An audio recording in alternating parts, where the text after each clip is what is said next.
Thank you. Doctor, I want to look at another individual case in relation to D1914. Excuse me. As you confirmed earlier on, that as a general practitioner working in an IRC, the same standards of practice apply in relation to the duties to your patient. One of those is to maintain patient confidentiality, is that right? Yes. And patient confidentiality can be important because a breach of that duty could lead to a loss of trust and confidence that's essential to that patient-doctor relationship. Would you agree? I want to ask you about the practice that you've referred to as in certifying to the Home Office at their request whether someone is fit to fly or fit for detention.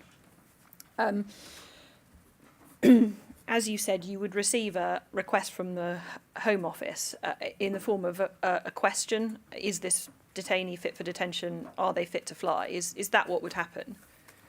It would sometimes it would be as brief for that. Sometimes there'd be a little bit more meat to that question, if you will. And that would come through in writing, would it? Absolutely, yeah. Is there any, in the context of immigration detention, is there any clinical guidance for you as a doctor in how to determine the assessment of fitness to fly or fitness to detain? There's no fixed amount, but we would usually look at ITA or CAA guidance in terms of fitness to fly. Fitness for detention, not so. And had you had any particular training in conducting those types of assessments from anywhere? No, it's an acquired knowledge. In relation to those assessments, how do you go about assessing whether someone is fit to be detained or fit to fly? What's the nature of the assessment? I mean, it's a review of the notes. It isn't always a face-to-face. In the same way that you might go to your GP and there'll be a fitness to fly in that respect, they wouldn't necessarily always. So if you didn't have any clinical issues, that would suspect you wouldn't route around for issues in terms of fitness to fly. You wouldn't have to see the patient do a full head to toe examination. That wouldn't necessarily be indicated. Would you always see the patient to assess them, or would you? No, not all the time. Would you accept there's a difference also in saying that a man is fit to be detained as opposed to saying there are no clinical contraindications to detention? Those two are different. I think they would have been used Interchangeably. Thank you for that word. Welcome. But doesn't the former, saying someone is fit to be detained, imply a sanction or a positive approval by you as the doctor? As opposed for that to detention. There's no contraindication being not a sanction. Yes. Aren't you implicitly saying the same thing, though? Well, give me your view. Well, I feel you'd be implicitly saying the same. You could, if you were looking at the terms and saying one is better than the other, then I can understand the argument to it, but implicitly what you're saying is that person can get on the plane. That is the ultimate conclusion I would expect. That's what the interchangeably would be used. And in relation to detention, as opposed to flight? So if someone's fit for detention or not fit for detention? Well, fit for detention implying a sanction that detention may be used, that you approve of detention in a case. Sorry. As opposed to, thank you, as opposed to there are no contraindications to detention in this case. The two aren't different in your mind. I think I would use them interchangeably. We would not regard, first, it's not a sanction that we don't want people to be detained. That's not the outcome of a GP consultation. So when we're asked those questions, some people, we say it in the respect of there are no contraindications, but I think that's legalese. I think that's it. I can see from your point of view how one might be better, and I have no issues with using which is a better way of saying it. I don't think necessarily I've always used it in that way, but I can completely understand the implication of saying one against the other. And it was the Home Office who was asking you to carry out these tasks. Why did you consider that it was appropriate for you to be doing so as a GP in relation to your patients? I think we would be in receipt of information that would be able to make an assessment whether that be through the notes or a face-to-face. So I don't think it's unreasonable to ask us. We are in receipt of the information that would decide, which could decide whether someone was not fit to fly. But we ourselves would not determine someone's fitness, because they would always inevitably end up with a medic on the flight who would be the ultimate assessor of that. That's Aeromed. Yes. In communicating a fitness for detention assessment or a fitness for flight assessment to the Home Office, did you consider that was inconsistent with your duty of confidentiality to your patient? No, I think to divulge, so in the same way that we are passing information to the Home Office, we pass information to the Home Office that is relevant and in the context. So if I didn't say, so if I said to the Home Office, this patient is not fit to fly, that would affect whether they could get on the plane. So I could easily rephrase it, I don't consider that this patient, there are contraindications to this person's fitness to fly. But I think it'd be implicit on me from a medical point of view. They could ask the patient. Well, that's the point, isn't it?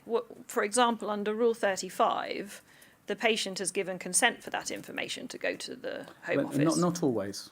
That's not implicitly true. And you're not saying that patients gave their consent for you to certify them as fit to fly or fit to detain, are you? So just not rephrase that, please repeat that. Did you seek express consent from your patients to certify to the Home Office that they were fit for detention or fit to fly? No, I wouldn't, no.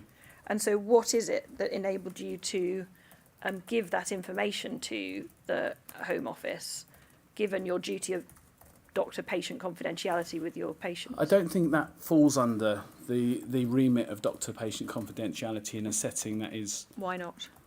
I was just going to get to that. So where there is an outcome that may be disadvantaged. So an example would be, so if the patient had cyanotic congenital heart disease, which means that the oxygen levels are really low, and I was to say, if I wasn't to comment to the Home Office that had potentially instructions to flying with a condition that could get worse on a plane, like that person shouldn't be on a plane as an example, you would say it was incumbent on me to pass that information to the Home Office if it potentially could put them at risk.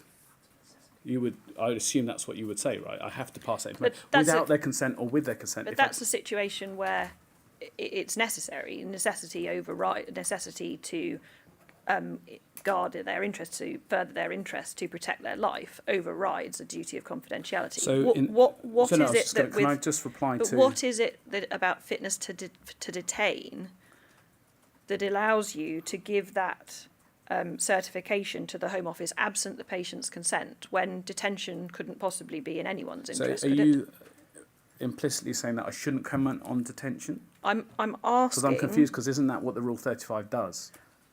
That's with the patient's consent, though, isn't it? No, not always, and that's the point I made.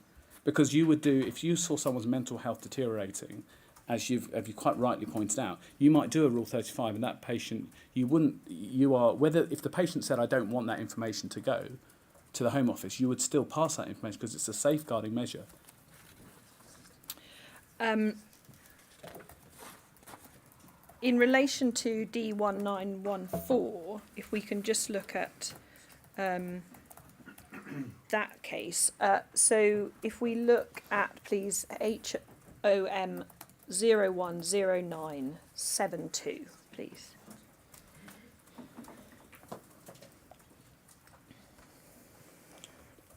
So on the 27th of May 2017, the Home Office asked you to assess whether D1914 was fit to fly. He had removal directions for the next day, and if necessary, fit to have control and restraint used against him to enforce his removal.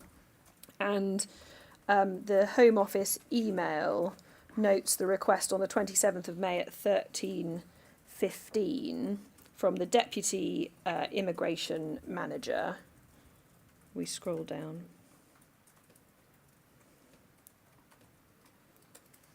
I seem to be on the wrong page. Maybe I'll just read it. Which states G4S to have doctor to see D1914 today to confirm he is fit to fly and fit to be restrained if required. I will update after he has seen the doctor. And you responded to the Home Office's request the same day, and that response, I hope, is at CJS 001160. And if we could have that on screen, please.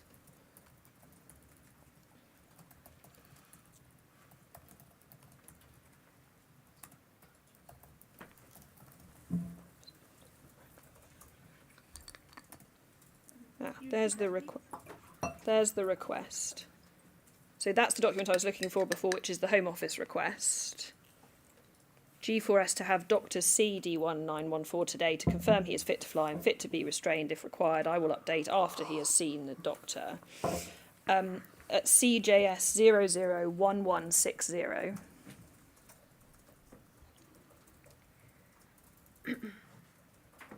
This is your response to the Home Office on the 27th of May, and it says the above detainee is fit to fly and fit for detention. He will need a medical escort due to the nature of his medical condition.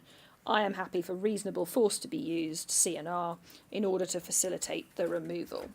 So you're informing the Home Office here of your assessment that, in your opinion, the detainee is fit to fly and fit for detention.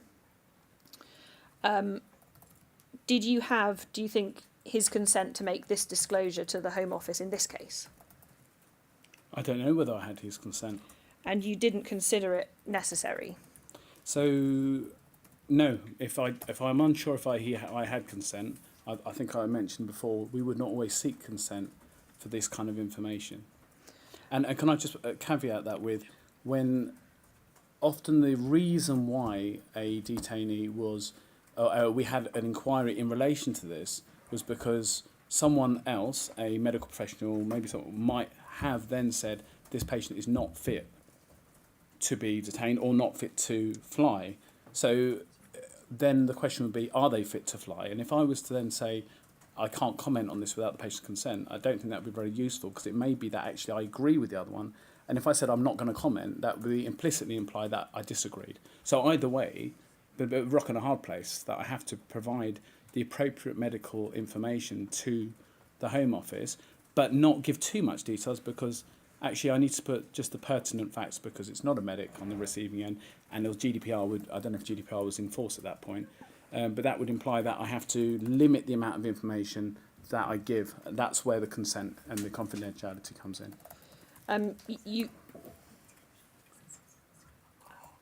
I'm sorry, we need to cut the feed because something came up on screen that has inadvertently breached a restriction order. Okay, we'll do that, thank you.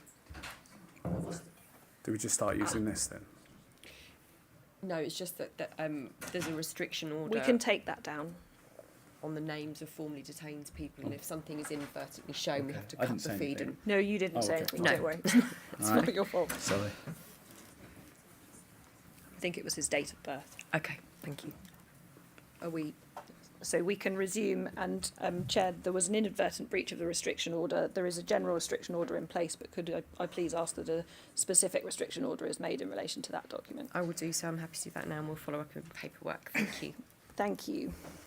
Sorry, I was asking you about reasonable force. So in that document, in that letter to the Home Office, you also gave your opinion that you were happy for reasonable force to be used on D1914, who was your patient. Why did you consider able to make that statement? Because I don't think it didn't specifically ask that in the email, did it? About the force, or did it ask about it did, Okay.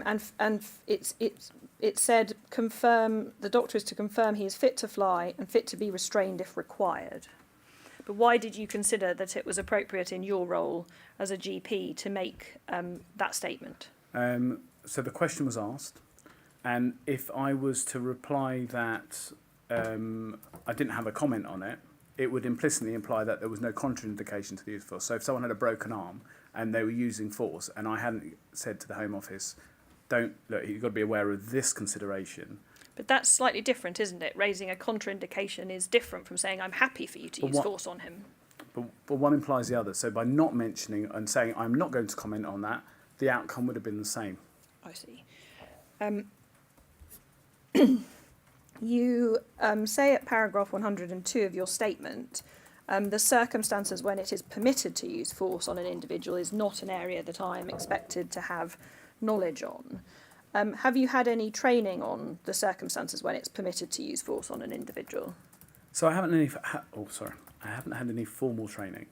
However, I have spoken to the Home Office and they have identified. So where someone said there was a particular concern from Home Office, not Home Office, security, they might say, "Oh, we want to use force," and I would say, "Well, what kind of force?" So I have observed and had it received on myself what type of positions, but it was not a formal training. But in particular cases, I have spoken to the security to have a better understanding.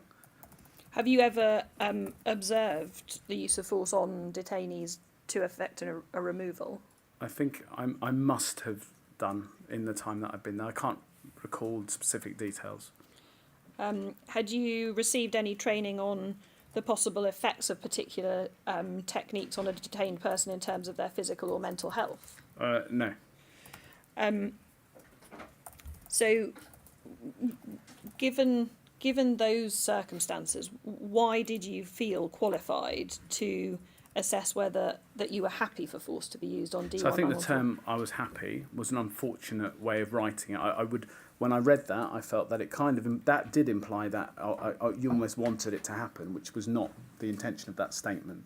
So I regret the way that was written. I see. I would probably say there were no contraindications to the reasonable use of force. Reasonable being that the person who is using CNR would have made an assessment with their expert knowledge of CNR.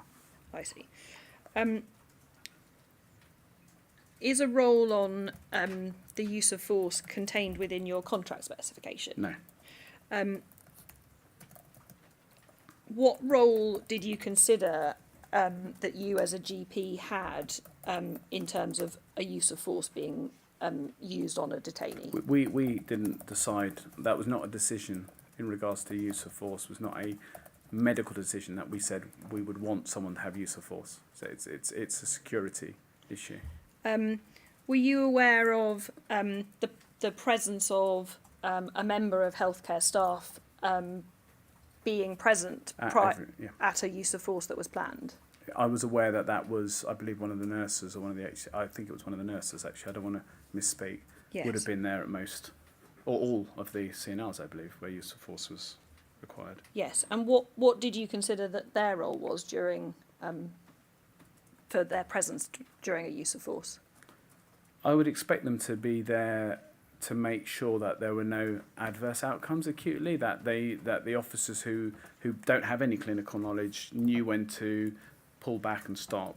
That would be my understanding, and know that the patient wasn't physically and affected. For example, breathing. I'm trying to word it in such a way, but if the patient's really having difficulty in breathing, you would expect, as a healthcare member of the team, to say, no, hold on. And you wouldn't attend as a GP planned use of force? It was not expected for us to be. And you wouldn't attend unplanned uses of force as a GP? That was a nursing role as well? Yes, I believe it was. It certainly wasn't a GP role. Dr. Bingham from Medical Justice, in her statement, says that the statement that you were happy that reasonable force could be used oversteps the remit of a clinical role in relation to monitoring use of force, which is never to sanction the use of force, but only to raise clinical concerns and contraindications. And in volunteering his approval, it can be said that the GP involved himself in the decision concerning restraint in a way which lies in direct contradiction to his primary duty to D1914 as his patient. Did you consider that in providing these certifications that force could be used was in contraindication to your primary duty to the patient? No, I did not. Is the use of force on a patient ever in their interests? Potentially, it could be, I suppose. How? So if a patient was actively suicidal and fighting and trying to hurt themselves in any which So way, to immediately save life, well, that would be an example. not to effect removal due to an immigration case, though. Is it? Would Would it it, ever- would it improve their health if they were CNR'd? Is that what you're asking? Yes. Me? Is No, I don't it think- ever in a patient's interest to have force used against them other than to immediately save their life? Well, no, I don't think it would be, right? But you were happy to sanction it. I didn't sanctioning. For You see, removal. no, so I wasn't sanctioning it. I have said that I think the wording of that is really unfortunate. But I think not saying something and then implicitly implying it by not saying it is a very easy way of getting out of things. I'm not going to comment on their fitness to fly or fitness to danger or CNR. To not comment on that is actually the same as commenting on it inadvertently. We know that D1914 had a serious heart condition and he had a history of self-harm. Did you know that at the time when you wrote that letter? So yes, I did. And to say someone has a serious heart condition is a very broad. That would not affect his particular heart condition from memory, because I've only got his name just now of who we were talking about. But I think his heart condition would have had no bearing. It was a stable heart condition. I don't want to go into his medical history. I appreciate that's not what this is about. But from a medical point of view, I think serious heart condition is a big catch-all, which actually doesn't help the situation. Okay, well, we'll look at that in a bit more detail in a moment. But I just wanted to ask you: did you consider those factors, his physical condition, his heart condition, and his history of self-harm when making that statement in the letter to the Home Office? I was aware of it. I would have considered it. Yes. And you didn't consider that those two conditions, particularly in combination with each other, were a concern or a contraindication to the use of force on him? I considered the the medical points you made. But you didn't consider that there was a contraindication? No, I did not feel there was a contraindication. Based Why on, not? Well, that would be to explain what his cardiac condition was. Is that what you Yes. want me to do? So I've only just got the name.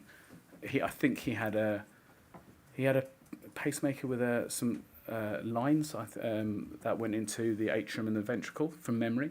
Would have had no indication. If you understand cardiology, a serious heart condition in that respect would have been a conduction defect, which would have had no bearing. Dr. Bingham disagrees with you and says that those two things, particularly in combination with each other, were a contraindication that should have been raised by you to the use of force on him. You disagree? With the greatest of respect to Dr. Bingham, she would be wrong. Why? Well, we obviously disagree. She's wrong because those are not contraindications. Why not? Why they're not going to... Why is it the heart condition that D1914 had, in combination with his history of self-harm, not a contraindication to the use of force I on would him? question why it is. I think someone would have to justify why it is, because it's not. It's not contraindication. Well, why do you think it's not? But it is. It's, and I smile because it's such a... So he had a pace from memory, because I don't have the information. He had two lines going to the atrium and the ventricle. When you have a machine and device in your that is for a conduction defect, actually that's pacing it, so you would automatically have a functioning heart. So the seriousness of that condition is it's a stable condition. It's not a ischemic heart disease. He's not talking about angina. It's not like that. So that would have no bearing on anything. He should live a normal life with his what is quote unquote a serious heart condition. And I'm not sure how self-harm in itself would be a contraindication to use of force. In looking at what you did say in that record. You said the above detainee is fit to fly and fit for detention. He will need a medical escort, which you've told us about, due to the nature of his medical condition. I am happy for reasonable force to be used, CNR, in order to facilitate the removal. Are you happy that that contained all of the relevant information the Home Office required? Yes. You don't mention what his medical condition was there, do you? No. There's no mention at all of a heart condition, and there's no mention of the fact that he had been to hospital for his heart condition the week before. So when we consider confidentiality, it's about the appropriate information being passed. I think I've been breaching confidentiality if I passed information that was not relevant to the decision maker. And But isn't that relevant, that he had a heart condition and a... Not to the decision maker, no, because they're not medical. So if I, in the same vein that you've asked me about a serious heart condition, I don't think a lot of people in the room, and I don't understand that because they're not clinicians, would understand what his heart condition was and the relevance. To put it all under the banner of a serious heart condition is like to say cardiology as a diagnosis and not understand the various aspects of it and the management of different conditions. He'd had previous surgery, hadn't he? He'd had a double coronary artery bypass graft. Was that not relevant? I've not been provided with any of that information. Well, I'm telling you he had. Yeah. Was that relevant? To the decision whether he... Could have force used against him? I don't think that would be relevant, no. You said that he was stable, but actually he wasn't stable, was he? He'd been hospitalised urgently the week prior due to abnormal blood results, and he was due in August 2017 to have a further coronary artery bypass graft. Is that a stable heart condition in your view? Without all the information, which you've just delivered a snippet of that information to me, it's difficult to comment on that.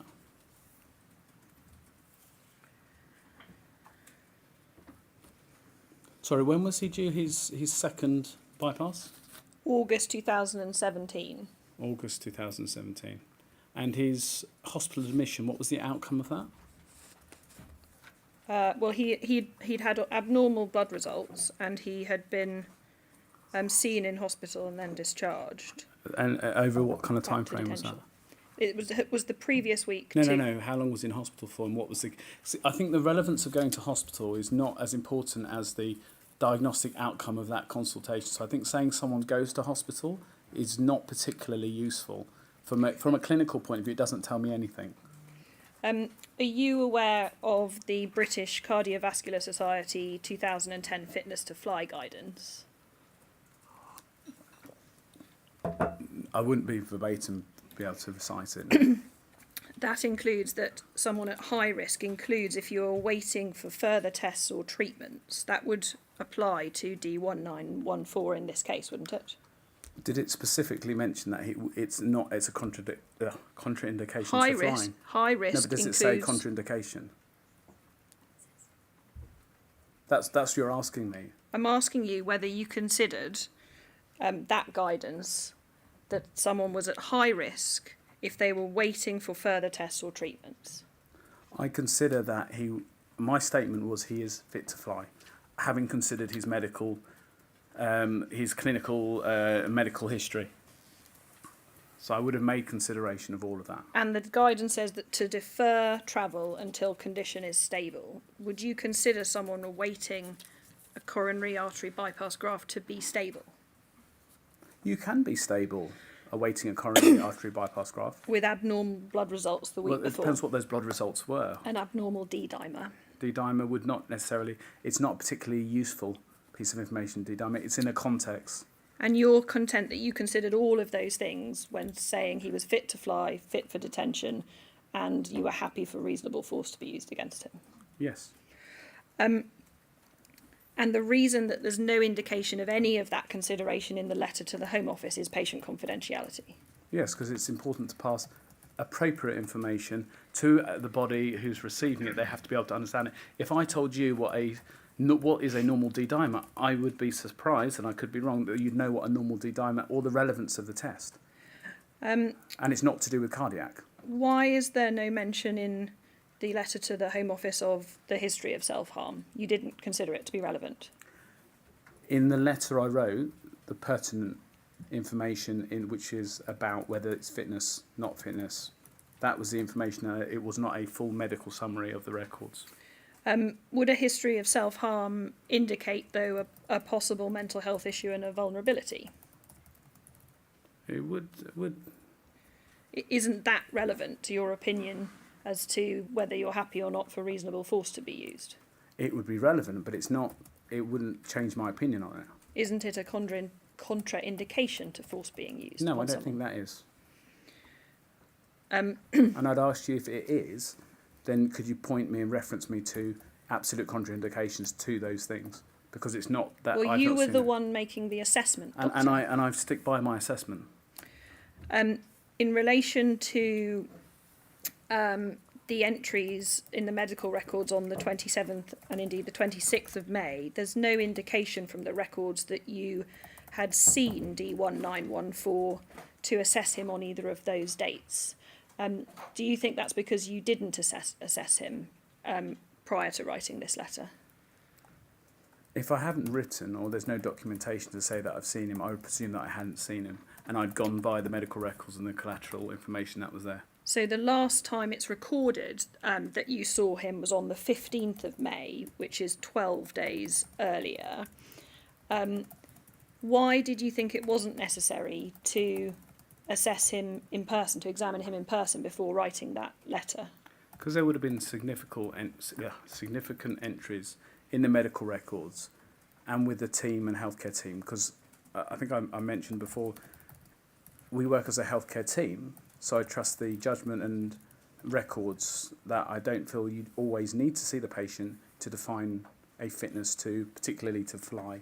Even though he'd been to hospital in between the time you'd seen him and the time you were writing the letter? Because there would have been a discharge summary from the hospital, I would assume, and that would be in the records.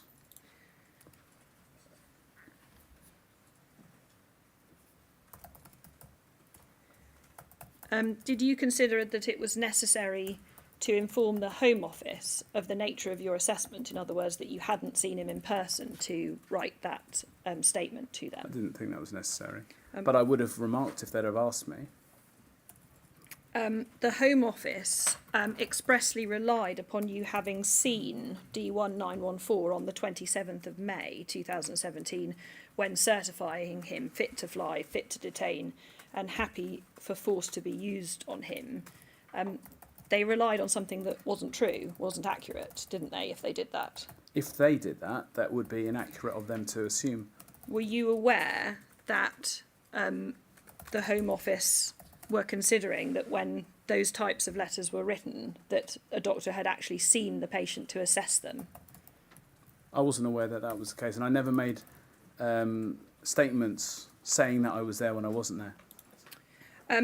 If we look at what happened with D1914 then, first of all, in a conversation between Callum Tully and another DCO, Dave Webb, talking about the planned use of force on D1914 to effect his removal, Callum Tully says, just worried about this guy. Dave Webb, it doesn't matter. Callum Tully, what if he dies? And Dave Webb says, no, we've got that disclaimer. So what we'll do is, in the morning, I'll grab that off Nobby, who we know to be Steve Lawton. I'll take a couple of copies before all the paperwork gets tucked away, and I'll give you one. Callum Tully, cool.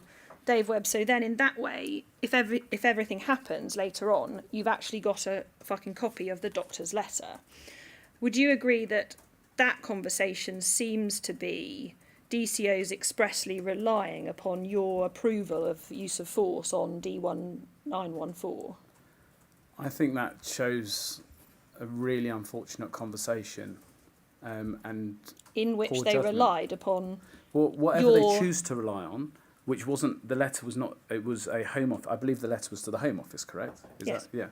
So where they choose to get their information, I can't be held responsible because it wasn't for that, and the way they've expressed it shows that they're not using appropriate force. They don't really care of the outcome, would be my impression from that conversation. They referred to it as a disclaimer. Yeah, but they were being correct. to say it's a disclaimer and it doesn't matter what happens to the patient. I would have real concerns about that individual and their perception of how to manage their patients. Were you aware that that sort of reliance was being placed upon letters sanctioning use of force to the Home Office by doctor?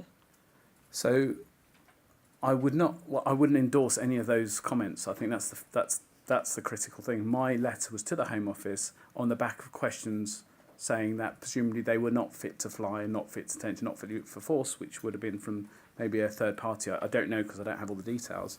So my letter was not an endorsement, a disclaimer, as you said, or sanctioning this, which implies that I wanted them to be, I wanted force to be used, and I didn't really care. Which I hope that's not what you're implying. I just want to move on then to some other topics. I'm going to try and take them relatively quickly given the time we have.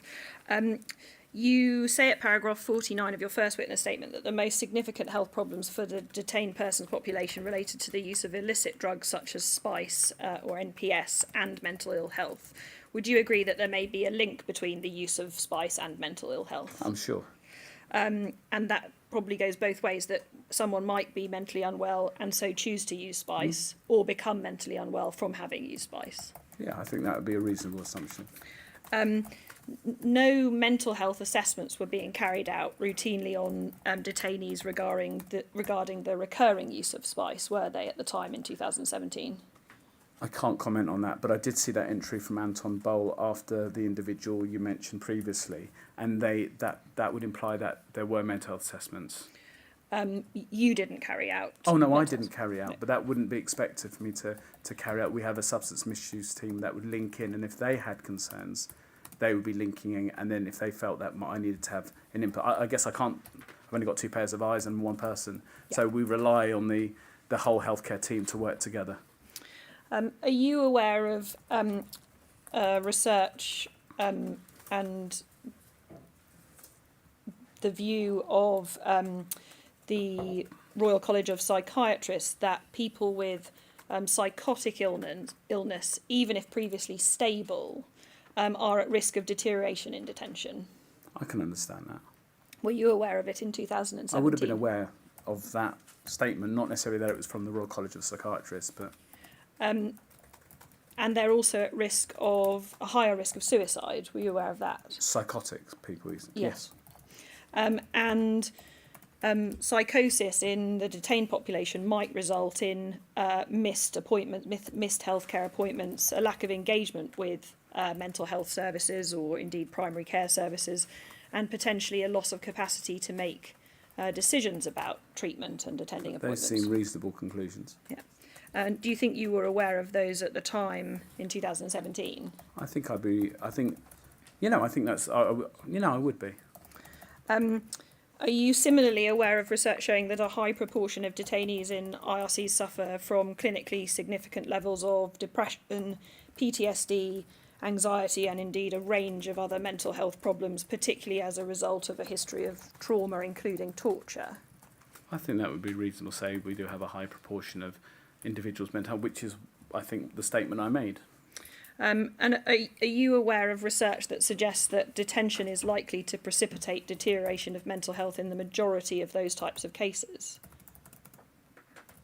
I think it's difficult to know in the current setting how much. I think you are definitely going to be at a higher risk of deterioration if you are in a stressful environment. And that's certainly the Royal Psychiatrist position. Have you read their position statement of 2014 on the detention of people with mental disorders in immigration removal centres? I can't say I have, no. Isn't it important to keep up to date in terms of your knowledge and skill in that regard? You mentioned about the Royal College of Psychiatrists, but I'm not a psychiatrist. So you're dealing with people with PTSD and psychosis. Sorry, I was going to finish. So I wouldn't be searching through the different Royal Colleges. As a general practitioner, I'm within my level of expertise. So if someone were to give me that information, absolutely I'd be interested to know. But as a general practitioner, everything is within my remit, so to speak. So I couldn't be expected to know. But I've said to you that I am familiar. Those things are understandable statements. I wouldn't know all the research that's out there. The HMIP inspection report in 2016 criticised the poor identification of PTSD. Do you agree that PTSD wasn't always being identified amongst detainees in Brook House in 2017? I think it's difficult when you work. So as a general practitioner, we are aware of mental health illness, and the presenting features of mental health illness are on a big differential if you're only meeting the person sort of in the acute setting of a few weeks to months. But it is And- part of your role as a and- GP to do that. And if you don't mind, so the differential is the same presence. If you look at NICE guidance, the same features of depression, anxiety, PTSD will all can present in a very similar psychotic depression. All of those features. So we are aware of mental health illness in the main, and we would be relying on our mental health team, because we have the benefit of having a mental health team where in primary care they don't have as good access to psychiatrists. Yes, and but I'm asking about mental your health role nurses. though. And Sorry? I'm asking about your role as a GP. So I'm getting to that. Okay, so we would identify mental health illness, and we would then rely on a diagnosis from our mental health team and psychiatrists, because it's not in the remit of a GP to make a diagnosis of PTSD. That is not, you have to work within your expertise, which I think you mentioned prior. Yes, the NICE guidelines though on the management of PTSD say that GPs should take responsibility for the initial assessment and the initial coordination of care. Were you doing that? Yes, I think we were. Well, not we, GPs. Were you doing that? You just asked. I said yes, we were, as in GPs. Was as I a doing that? Well, I'm, yeah. I'm a GP, so that fits You my were. remit. So what is the explanation then for the HMIP conclusion in 2016 that PTSD was going unrecognised? You're asking me to comment on someone else's conclusion.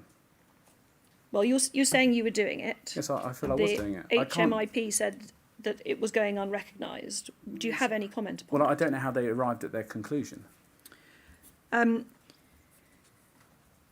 Not recognising PTSD and symptoms of trauma may well lead to underreporting and the use of Rule 35(1), mightn't it? Yeah, but I think you've explicitly said that we haven't been doing enough Rule 35(1)s according to the rules. So we were.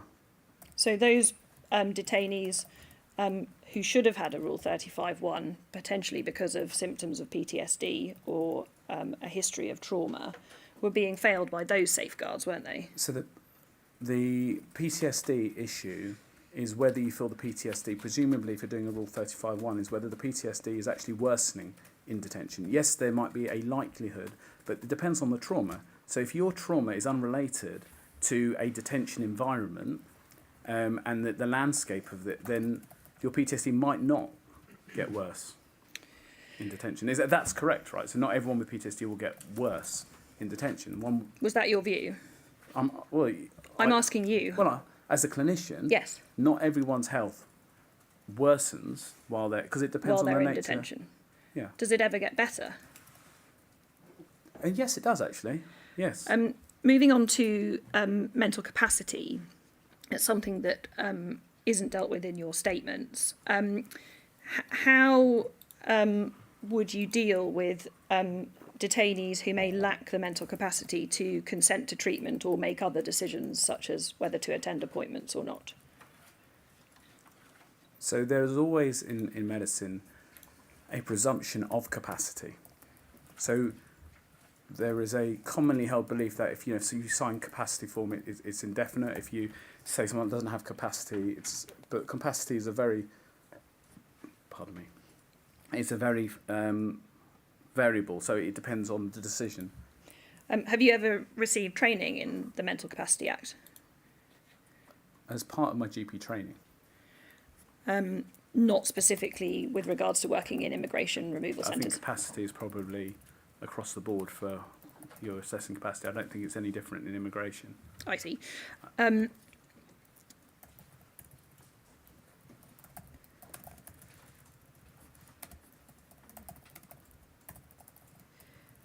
So, in terms of the assessment of capacity by you of detainees to make particular decisions, how did you carry out capacity assessments if you were concerned about someone's capacity?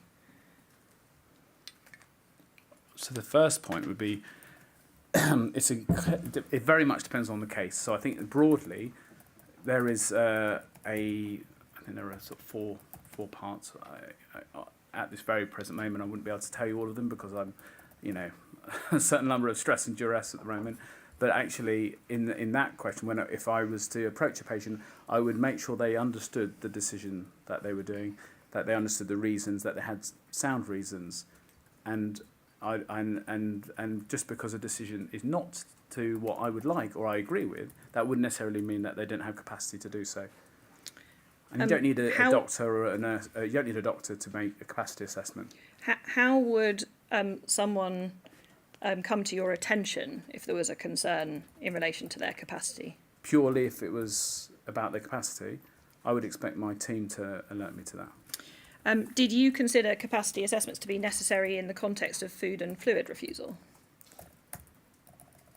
Yes, no, I would say that would be reasonable to go and ask them why they were refusing, why they didn't want to eat, and see. And some of the assessments with mental health rely on your patient engaging with you, which can delay. And if they don't engage, it doesn't mean they do or they don't have capacity, but it's very hard to assess it in that context. Did you consider capacity assessments to be necessary in the context of detainees with mental disorders? I think that which mental disorders, because that's quite broad. Well, you tell me. When was a capacity assessment necessary if someone had a particular mental disorder? If there was concern about capacity, that's when you would do a capacity assessment. Was there a screening? So refusal of treatment, disengaging, those kind of things. I think that's what you're trying to mention. Was there a screening tool in operation to explore likely impairment in relation to mental capacity in 2017? I would expect any mental health nurse and upwards to be able to. I don't think you need a tool. You just follow the guidance. There's plenty of guidance in relation to So capacity. there wasn't one in 2017. Is there one It depends now? what you mean by tool. You mean like online tool or A screening tool? It's a bit. I can't comment. There is guidance on capacity for the GMC and RCGP. It's all there. So. What is the GP involvement in managing food and fluid refusal? Do you have a role? I do. So there's a process G4S had in terms of protocol and blood testing, where I historically and anecdotally I can recall instance where if it went on beyond a certain point and there was failure to engage or whether there was concern about the individual's health, I would be asked to assess or maybe even go and talk to the patient to explore, which I have done. And was that a physical assessment, or did that include a mental state and mental health examination as well? It's a combination of both. Often those that were individuals, I say often because obviously it's not everyone, if the individual was refusing food and fluid, often they would not be coming to the clinic room, but then I would go onto the wings with a member of staff and try and engage with the patient. You said in paragraph 99 of your statement that the most common situation for food and fluid refusal is a protest. Is that right? So, speaking at the time, and my experiences have been that we had a lot of individuals, and there was a period where there was a lot of people refusing food and fluid around the same time, and it was groups and coordinated. That's not to say everyone. I don't think we should dismiss everyone as falling under that banner. So how do you assess whether something is a protest or a manifestation of mental ill health, or indeed both? Well, you need to talk to the patient. Was that routinely being done in order to explore the underlying reasons for food and fluid refusal? I would expect. I certainly know during my interactions with residents, I would ask the patient, one, whether they understood why were they doing it, what was the reason, and often it was, I'm frustrated with the Home Office, I'm frustrated with my solicitor. It was along those lines. But would you accept that food and fluid refusal can be symptomatic of mental ill health? Oh, absolutely. and that those mental health issues may have been previously undiagnosed. Or they could be new. So I think it could be any number of reasons. I think to speculate would be wrong. The DSO, Detention Services Order, on food and fluid refusal is required to be read in conjunction with the adults at risk policy. Did you appreciate that at the time? So in what context? Did I appreciate there was an adult at risk policy and a DSO? Did you appreciate that the DSO on food and fluid refusal is required to be considered in conjunction with the adults at risk policy, so that when someone is refusing food and fluid, consideration needs to be given as to whether they're an adult at risk? Did you appreciate that at the time? No, I think I would have done that. I mean, we didn't define what an adult at risk was, but it would have been a concern from a healthcare point of view, which would have naturally made them an adult at risk from that point of view. Do you think, given all of those factors, that there should be a greater role of a GP in the management of food and fluid refusal? I think, I'm not sure. I think a lot of this is, I'm not sure where you find the time in the day to... It's a resource issue. Well, no, but I think it's also expectation that actually the GP, you have a lot of very well-trained staff there that could be involved in it. I don't think the GP necessarily has to be involved in absolutely every patient contact. I see. I want to look at a different topic. In paragraphs 57 to 59 of your first witness statement, you say that the decision to allocate a detainee to be housed on E-wing doesn't involve you. Is that right? That's correct. Is that even where the reasons they've been... So there is an exception that I can certainly mention, is if someone had TB and we were querying TB, there was 2 medical rooms in E-wing, and so that would be somewhere where we would say that would be appropriate to relocate them. Other than that situation, this decision doesn't involve you. Is that even where the reasons relate to mental health or clinical vulnerabilities? So it wouldn't involve me. I wouldn't say no, but I would be aware of that they were there. Does that also apply to a removal of a detainee to the CSU, the Care and Separation Unit that's behind E-wing? Would I be involved in that? Yes. No. The key safeguards in relation to those who are segregated either on the CSU or on E-wing under Rule 40 and 42 are contained in those 2 rules. You would have been aware of those rules at the time and be aware of them now. Is that right? I would be aware of the existence of those rules. I wouldn't be involved in decision making. And we know that some detainees who were subject to constant watch on an ACDT were removed to E-wing because that's where the observation cells. Was that your experience as well? That's my experience, yes. Both Rules 40 and 42 require, under the rules, daily visits by the medical practitioner, which is, as throughout the rules, a GP. Is that right? Yes. And you were aware of that at the time? Yeah, and that's why we would go to CSU or E-wing to see particularly those individuals, rather than any other individuals. And what was the purpose of seeing them? It's because at that point, those guys wouldn't be able to access for any health reasons. There was no, whereas now that we have healthcare assessment forms because of COVID and we deal with remote patients in a different way, at the time, because healthcare was on the other side of the unit, there was no other means. And it also gave us an idea of which patients were particularly struggling or having difficulties. Was the purpose of the requirement to ensure the ongoing welfare of those detainees who were being subject to a more restricted regime, in other words, a segregation? I think it's because presumably they were under an ACDT and therefore they were already identified as being under a regime and being monitored, and we would basically allow them to address any medical needs they might have in the interim. Would the rather than change their treatment plan, if that's what you mean. Would the assessments done under Rules 40 and 42, once someone had been removed from association, potentially lead to consideration of Rule 35? Rule 35, what one or you're talking about? Yes, well, you've mentioned ACDT. If someone was on an ACDT for a risk of self-harm, that might lead to consideration of a Rule 35(1) report, mightn't it? So I think at the time, and I think I mentioned previously, the process was it was highlighted our safeguarding measure would be Part C'ing to the Home Office, and then ultimately we could be doing a Part C every single day if things were getting worse or if our concerns escalated, which you couldn't do with a Rule 35(1). What was the nature of those assessments under Rules 40 and 42? Was it a full physical and mental state examination? You mean the GP medical practitioner attending to see those patients as being the part of the rule, that Yes. process? Yeah.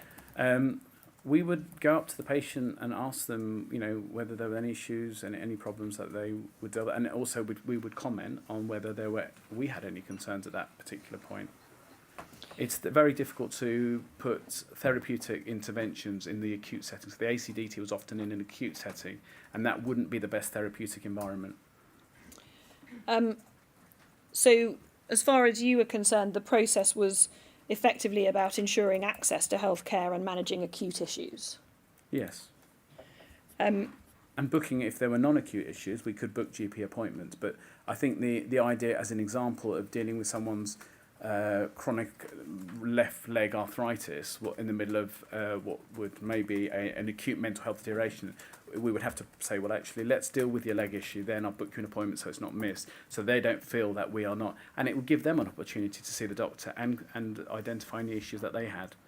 You said in your statement that you have no knowledge of how healthcare staff monitored people on E-Wing. You had to be there every day, though, to see those detainees as the rules required, didn't you? Yes.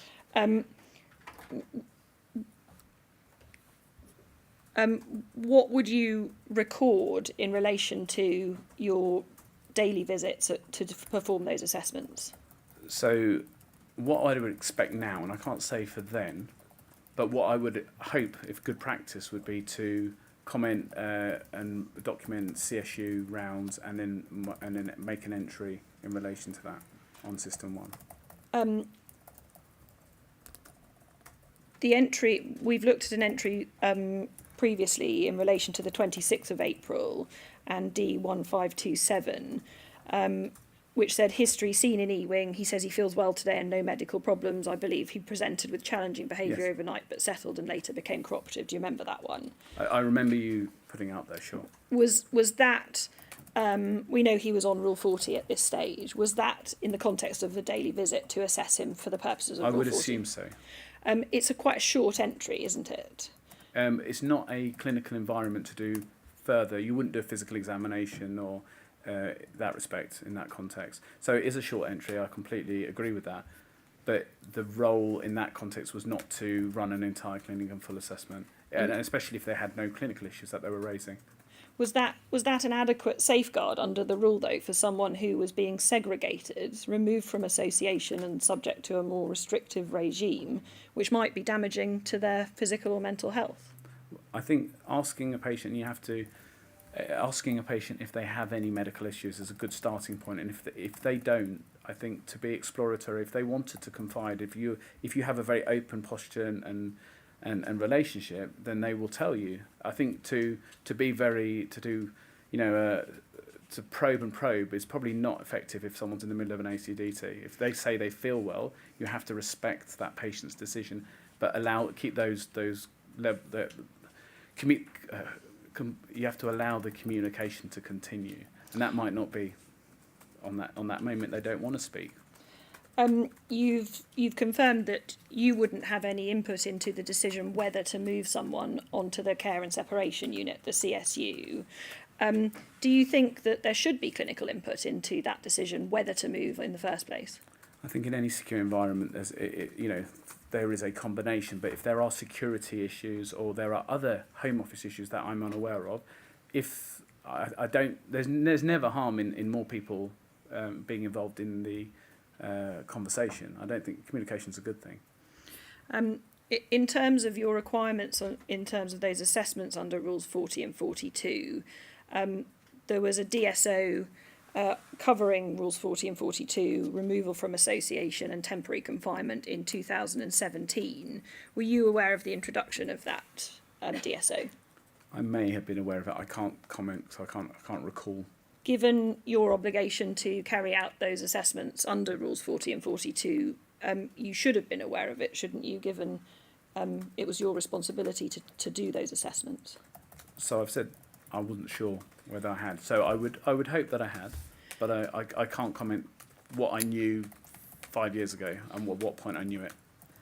Paragraph 88 of that DSO says healthcare staff must assess the physical, emotional and mental well-being of the detainee and whether any apparent clinical reasons advise against the continuation of separation. Did you carry out assessments to assess the physical, emotional and mental well-being of the detainee and whether any apparent clinical reasons advise against the continuation of separation?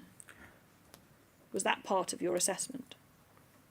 That was not my understanding. I think had I had concerns, so I think we go in there with an open mind to ask the patient, but if the patient then says that they don't want to talk, then we respect that and we would then keep those lines of communication open.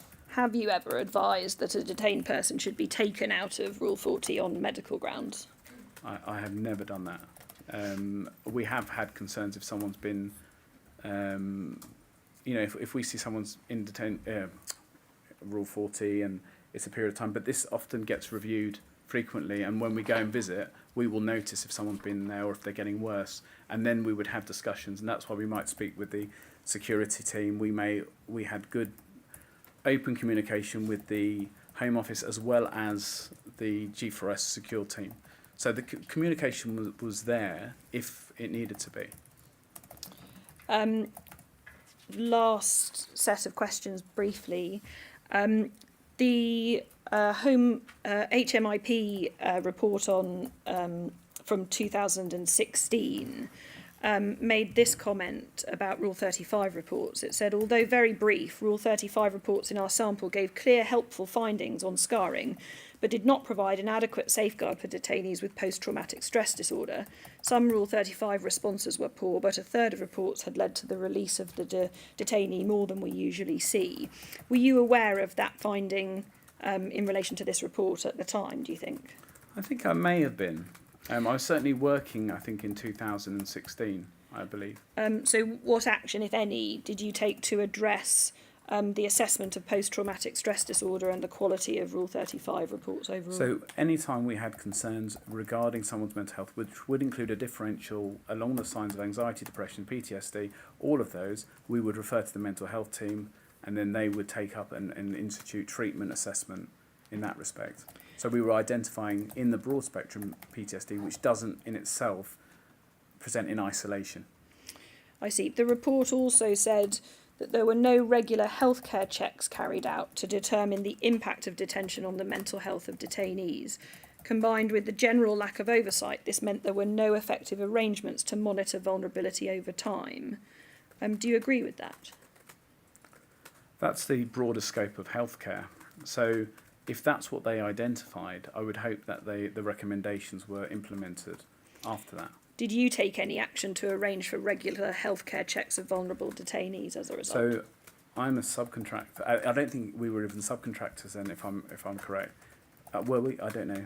In 2016, at the time of the report. Were there any other changes to provide effective arrangements to monitor vulnerability over time? In other words, to review it? So that's when we started doing and instituting some MDTs to make sure that we don't want anyone to slip through the net, because it's patients, it's our patients, and we don't want bad things to happen to our patients. Thank you, Doctor. Those are all the questions that I have for you. The Chair may have some. Thank you. Thank you, Dr. Rizali. I do have one question. Yes. You talked earlier this morning when Ms Simcock was asking you about the concerns that you raised to the Home Office about the Rule 35 process. She mentioned that it would be very useful to the inquiry to know a bit more about that. So I've got a couple of questions with regard to it. The concerns that you had and that you raised with the Home Office regarding Rule 35 more broadly, are they only in respect of Brook House, or do they apply to other IRCs where you've worked as well? Sorry. No, so our concerns for the Rule 35 were there from even before I was at Brook House, when I was at Harmondsworth.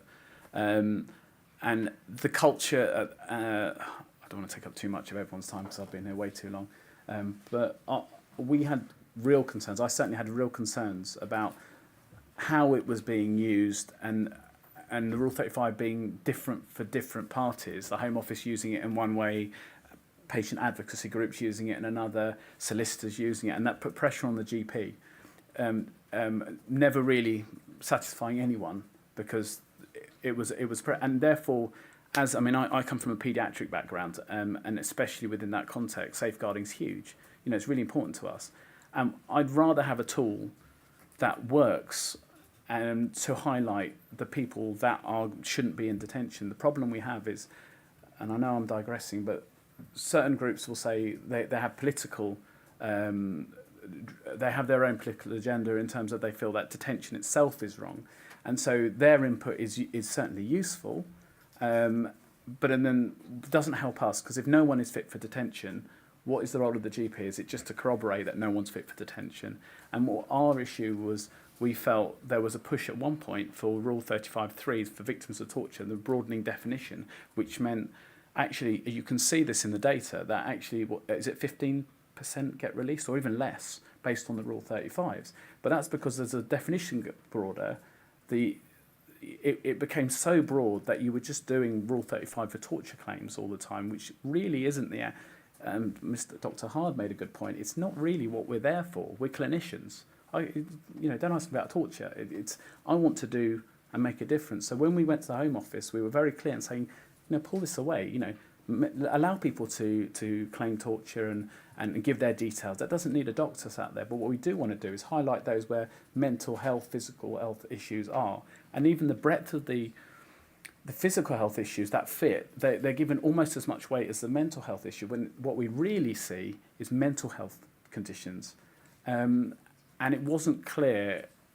I think we just tried to set out and say, well, this is what you need, and this is actually, the Shaw report has said this. Why don't you do this? We'll help you do it. And that was our problem. And we went there with we were full of zeal, and we got nothing as an outcome. They were very, very nice on the day, and they listened, but we got nothing, no changes. And so no guidance. And I think if I make almost a last statement, is that actually our biggest problem was with everyone competing to say what they think a Rule 35 is and we're not following the rules. Actually, we feel as GPs we're thrown under the bus because we will never... The rules are in such a way that you could not possibly implement them in the way that they're set out legally. And if that's the case, why would a GP want to work in an immigration environment? We're there to help our patients. What's the point? Because we can't actually... We're going to get criticised. We're damned if we do and we're damned if we don't. Thank you, Dr. Israeli. I just have one clarification of something you said, Doctor. Just now? Just now. Oh, sorry. You mentioned a political agenda, and I just wanted to ask whose political agenda? So what I mean by that is if you are if you are against detention as a concept, which I know medical justice have, they've, on their website it will say we want to close all immigration centres. That's an agenda. I have no issues with everyone, but if you come to the table saying no one's fit for detention, then the GP, if you're expecting the GP to talk about vulnerability, we identify tick boxes of vulnerability, but that doesn't help the patient. I sat on the, what's it called? I can't remember the name.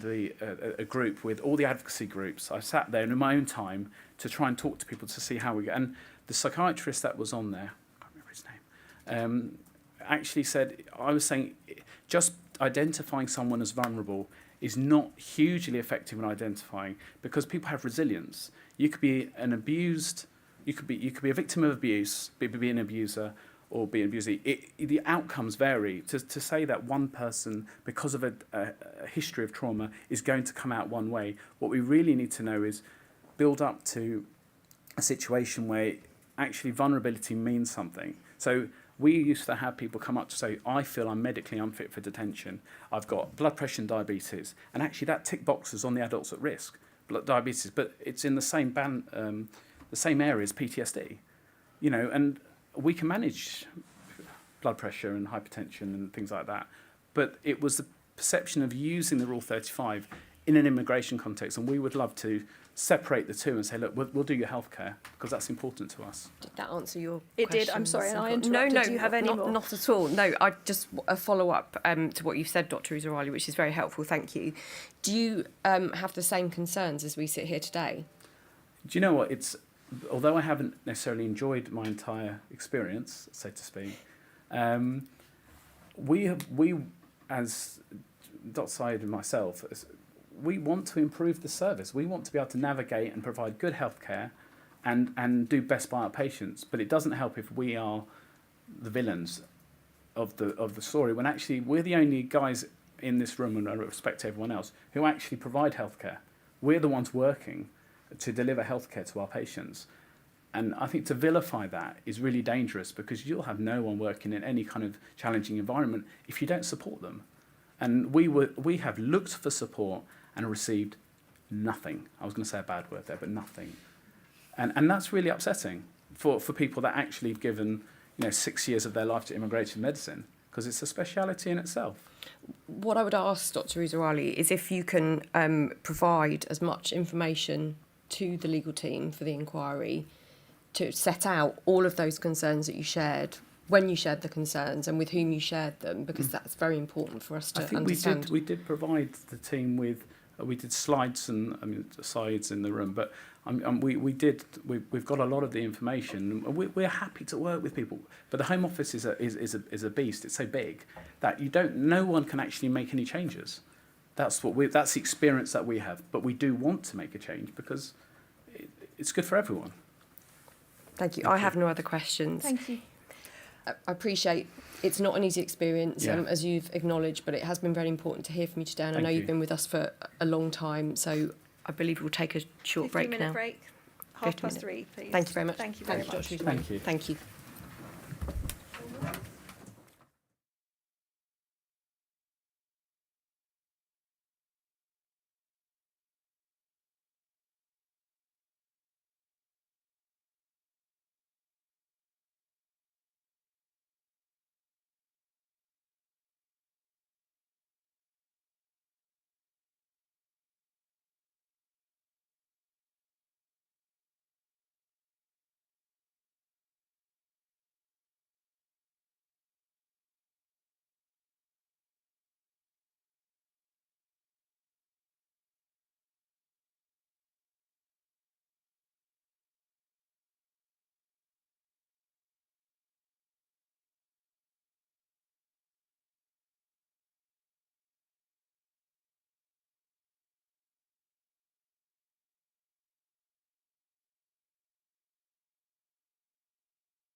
Thank you, Chair. We have the evidence of Dr. Chowdhury. Thank you. Okay, please repeat after me.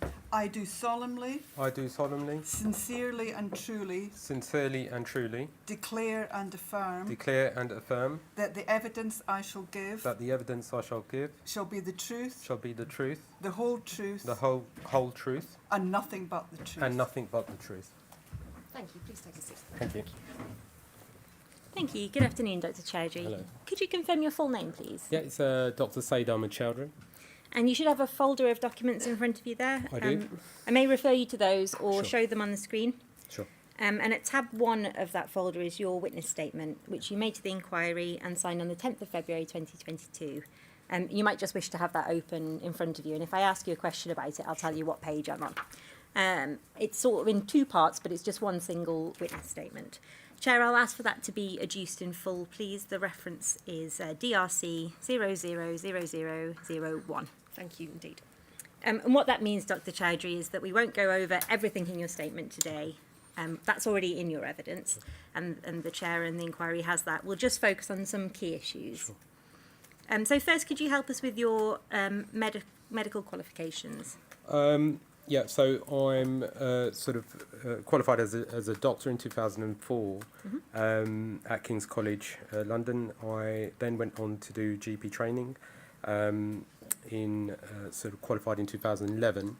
I've also undergone and done a BSc as well. That was part of my medical training.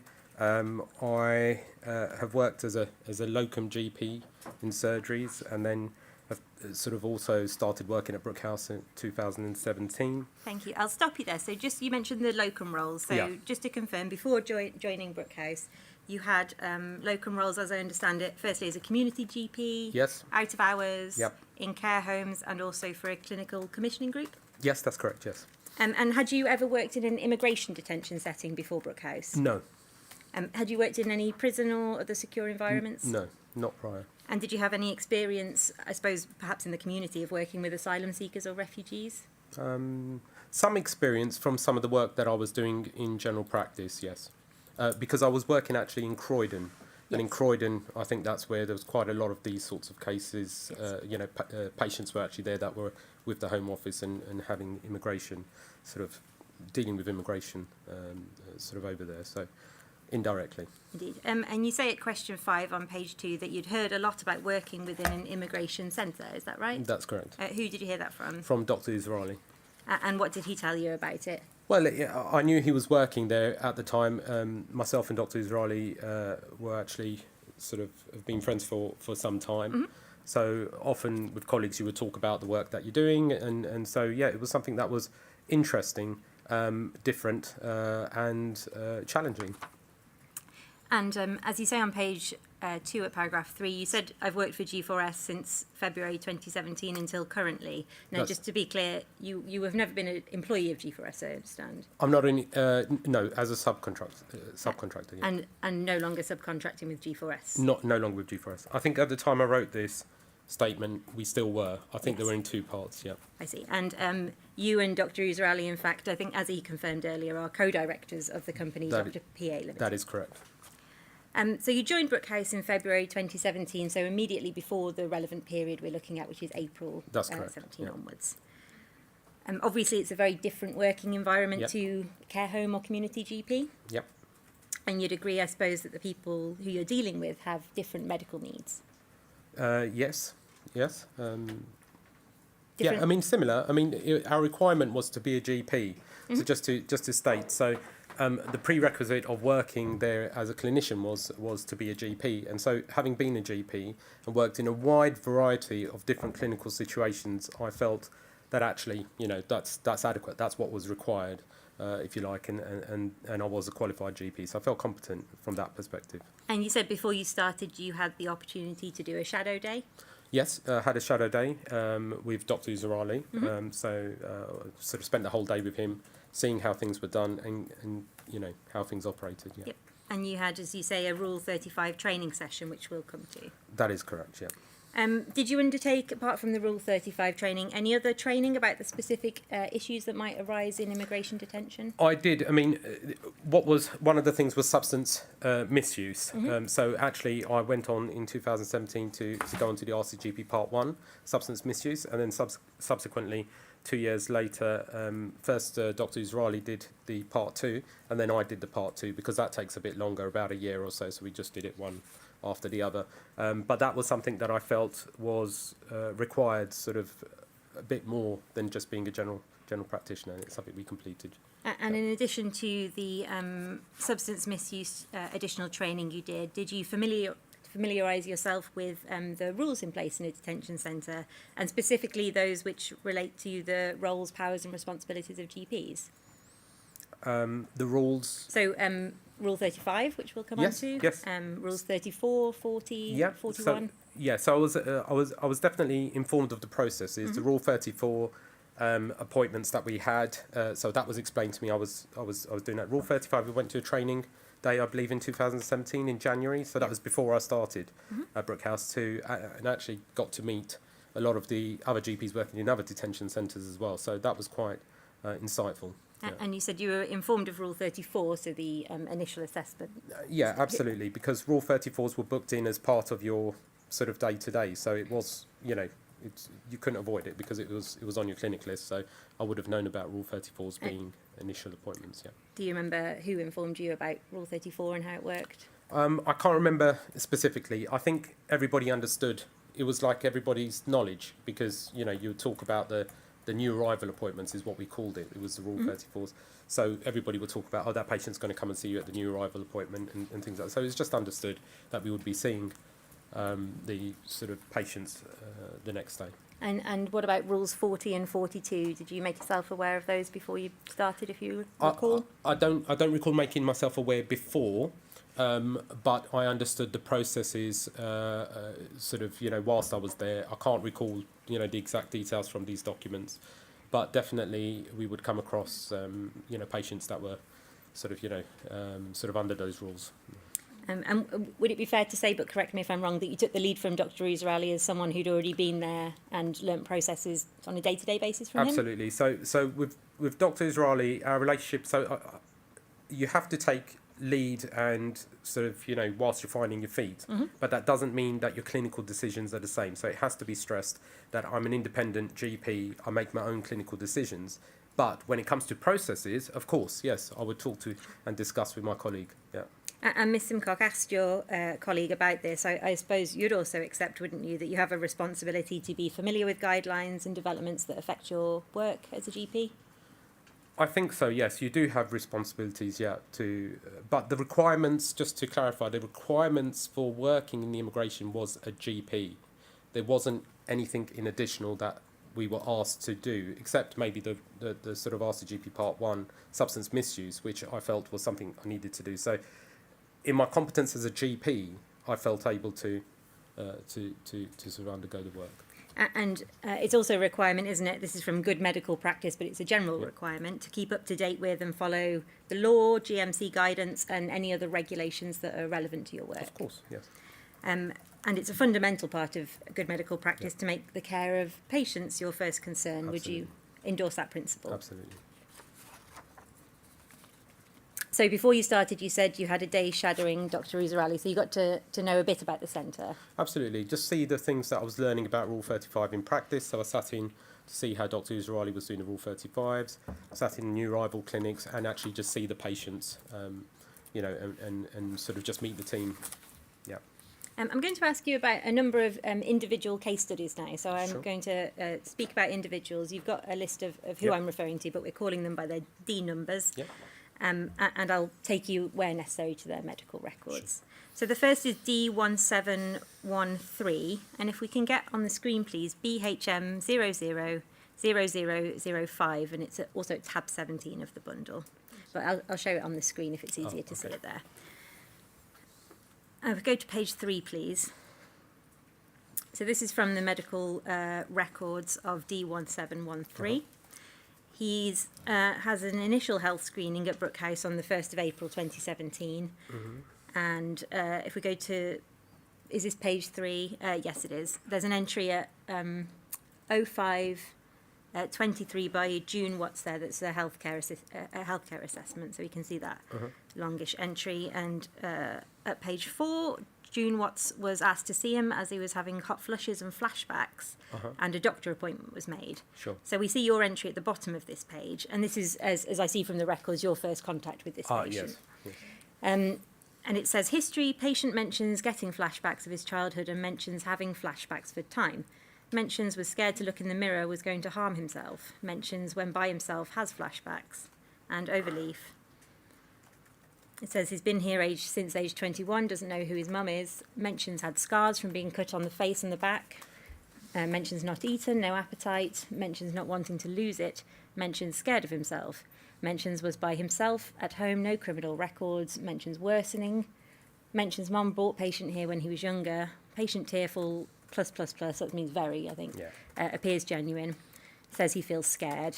And then your plan there, I think, is advised for urgent mental health assessment, and also there's medication there at night and review Monday. Medication is given. He's referred. It says referral to, but that's just the patient's name that's been redacted, as you can see from the cipher. So flashback, scared to look in the mirror, going to harm himself, tearful and not eating. Did you consider these as possible signs of PTSD? I think when you're making a referral, as a general practitioner, you would often put the symptoms that you think, that the patient is coming with. As for whether these are symptoms of PTSD, yes, PTSD does contain symptoms like this, but there may be other conditions that also contain the same symptoms. So it would be, I think, a bit misguided for me to be making a diagnosis based on the symptoms when in fact that diagnosis should be made by the mental health team with the psychiatrist input. It's a specialist sort of diagnosis. So I didn't, you're referring to a colleague on the same day as an urgent mental health referral. So my expectation was that would be followed up within a mental health sort of referral. Yeah. So you say you make a referral to the mental health team, and he is then seen by a mental health nurse. Is he referred to a psychiatrist? There's no record that he is from these records. Yeah, so that assessment. So I think the expectation of the GP is to get the services that are required. In the community, we would be referring patients to the mental health team. Mental health team would then assess using their resources whether they require psychiatrists to assess the patient or not to assess the patient. I think that we were privileged in a way at Brook House because we had the mental health team with us within the same sort of healthcare. So we could actually just give them a ring or call them and get an assessment done the same day, which I believe is what happened in this circumstance. So he was seen by a mental health nurse, but does he need to be seen by a psychiatrist, a qualified psychiatrist, in your view, on the basis of what you see in the records? If you scroll further forward on the records, Yes, I think it's the same records. I think there is a period of time where he starts to sort of calm down a bit in the sense that he feels better. And I think at that point I don't know whether this is the same patient. So, I mean, making an assessment, he may have been put onto the psychiatrist list and then later taken off. I don't know, because psychiatrists would come in once a week. So I he's believe, not but put onto the psychiatrist list by you, though, is he? No. We wouldn't do that, no. Would you not do it by habit, or were you No, normally unable the to mental do it? health team would be dealing with it because we had, my impression was we had a strong mental health team. And so we would refer to them. They would then do the assessments for the patient. And then if needed, they would refer on to the psychiatrist, who I believe they had contact with. I could directly message the psychiatrist, but I knew that they wouldn't be coming in on a daily basis. It would be after a week. So the important thing here was to safeguard this patient. And and a mental health assessment was needed. Same day assessment was needed, which I believe happened. Yeah. And you referred to this patient in your statement at page 38, if you have that before you. But I'll read what you say. You mentioned the assessment on the same day, and then about halfway down the page, you say, "I was concerned about the impact of detention, and so a referral to mental health team was made, whereby an ACDT was opened. And my understanding was that this process would open communications with the Home Office." And then you say, if the patient was deteriorating despite mental health involvement and medication, then a Rule 35 1 or 2 report would have been triggered. Yep, So you were concerned about the impact of detention. that's correct. and in your view it was sufficient to have the mental health team assess him. Yep. Were you also concerned that he might have suicidal intentions? You mentioned him being placed on an ACDT. Yeah, I think that was a decision that the mental health team sort of undertook, and an ACDT was opened, I believe. Were you capable of opening ACDTs as well? I would have been capable of opening an ACDT. And can you recall why that wasn't done by you on this I can't day? recall. Sorry, could we go back to the other page, page 2? I just want to scroll you at the bottom. Yeah, and then the next page for me.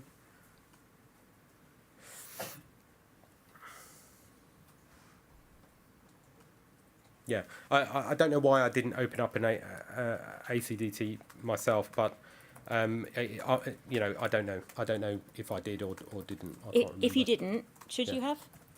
I think in that circumstances, because you're working in a healthcare team, so there are nurses available. I mean, we'd have to look to see if it was in fact opened and when it was opened and by whom, to kind of understand whether there was a delay in opening Well, it. But yeah, in an ideal situation,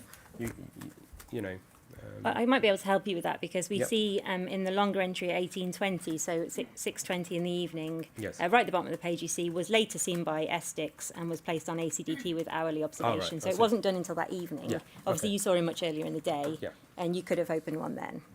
It's possible. I think at the time perhaps I felt a mental health assessment was needed, is what was needed and communicated to the mental health team. And in relation to this patient, you mentioned in your statement in the part that I just read that if the patient was deteriorating, Rule 35 1 or 2 report would have been triggered. So turning to those rules, which we've already been through today with your colleague. Yep. First, Rule 35 1. You were aware of the existence of this rule when you started at Brook House, were you? Yes, we were informed, although not much, in honesty, not much emphasis was placed on the Rule 35 1 and 2 during the training when we sort of had our training with the Home Office. Was any emphasis placed on it? Did you I know? think there was some emphasis. I knew it existed. Yes. And Rule 35 1, as we've seen, says that the medical practitioner shall report to the manager on the case of any detained person whose health is likely to be injuriously affected by continued detention or any conditions of detention. And you'd agree, wouldn't you, in the words of that rule, it doesn't require the diagnosis of any specific medical condition. It doesn't require a condition of any particular severity. All it requires is that someone's health is likely to be injuriously affected by continued detention. Sure. And would you agree that the purpose of that rule, therefore, is preventative? So to catch somebody who might be injured by being in detention before they're injured? I think from the way you're saying it, yes. In practice, I think there was a lot of confusion over the Rule 35s in terms of how they were being used, and I think different organisations and different people had different expectations of a Rule 35. What was your expectation of Rule 35? My expectation was, if you read through the actual Rule 35.1, I think there's a point where it says through the questioning, and that's really where the threshold was for me. I'm going to just ask for it to be on the board because it's probably fairer if you can see it as we talk about it. Yeah, it would be lovely. Yeah, CJS 006120, and if we go to page 11, please, thank you.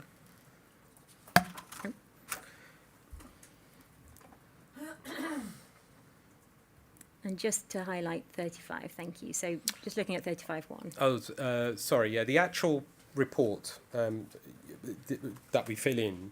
Yeah. You'll see there's a series of questions Right. that associate it. So that's quite helpful to have up, because those questions, just off the top of my head, the questions are alluding to the fact that, if this patient has a medical condition, for example, is it being treated in detention in Brook House? What treatment are they going to get outside that they can't get inside Brook House?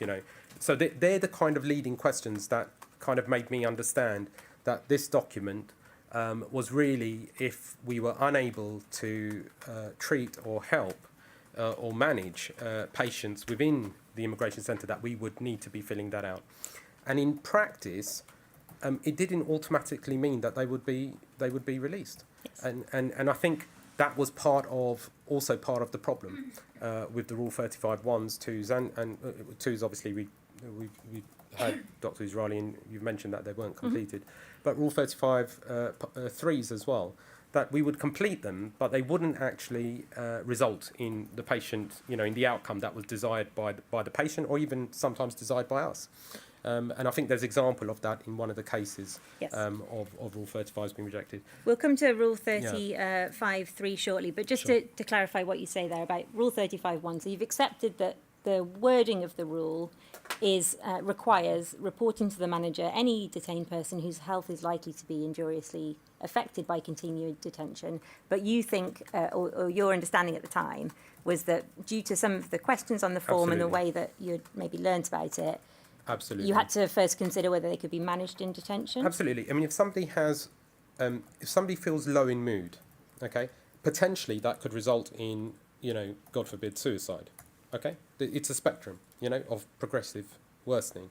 Now, in fact, what they want to know is what are you doing for that patient, and what can we not do in the immigration centre for that patient, which is why you want them released. So there has to be a reason.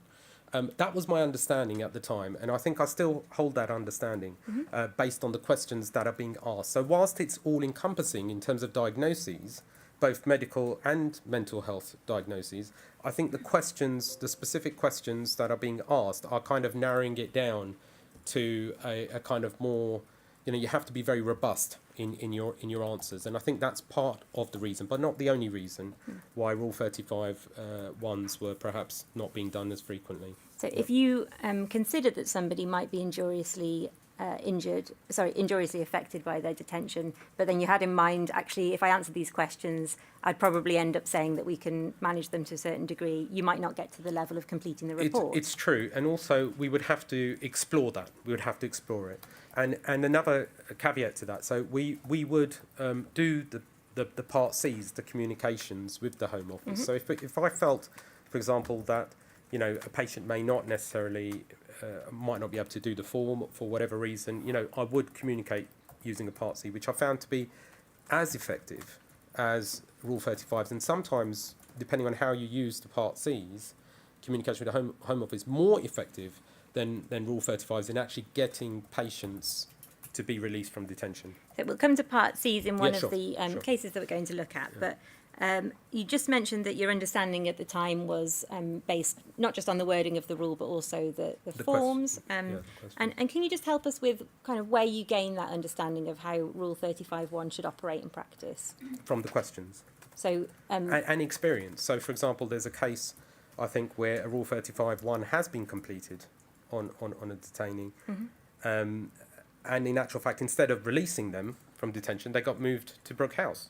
So the reason was because I think it was about alarm bells ringing Yes. in the Verne. So what was the reason for that? It's because there's no alarm bells in Brook House.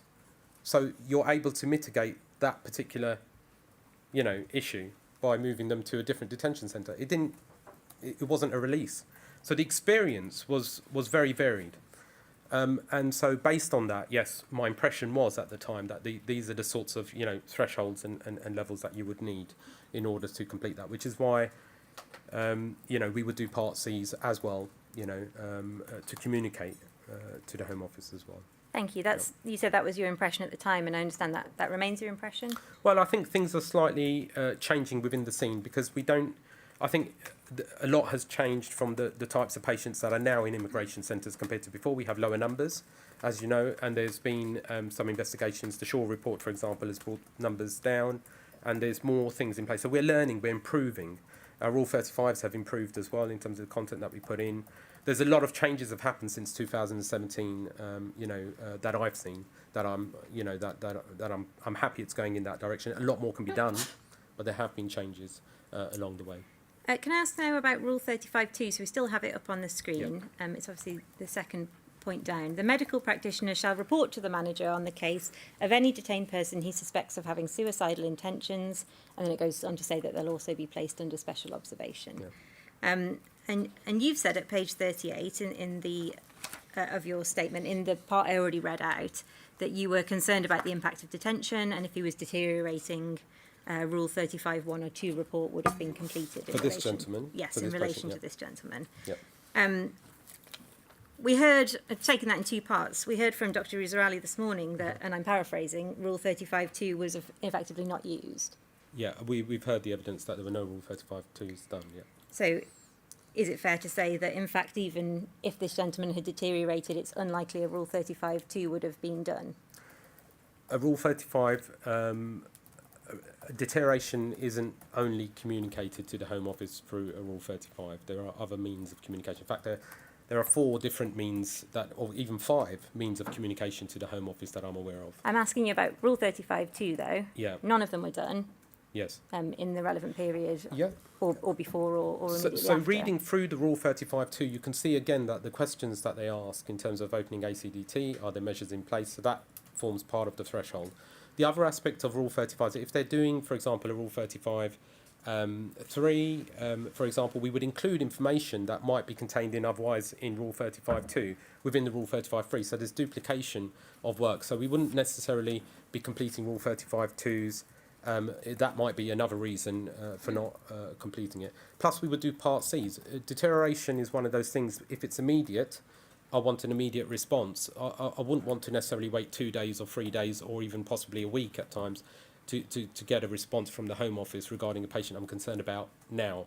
And I would need to communicate that to the Home Office. So If patients were released as well, so we didn't know. So it might be that some patients were actually released before they even got to that stage where a Rule 35.2 would be required. So there's different factors involved.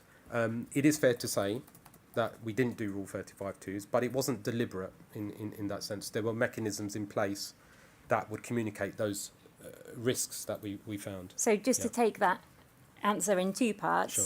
Firstly, again, you felt that your obligations under Rule 35 2, as you did with 1, were glossed or amended or clarified by the contents of the questions on the form. Is that fair to say? That is one.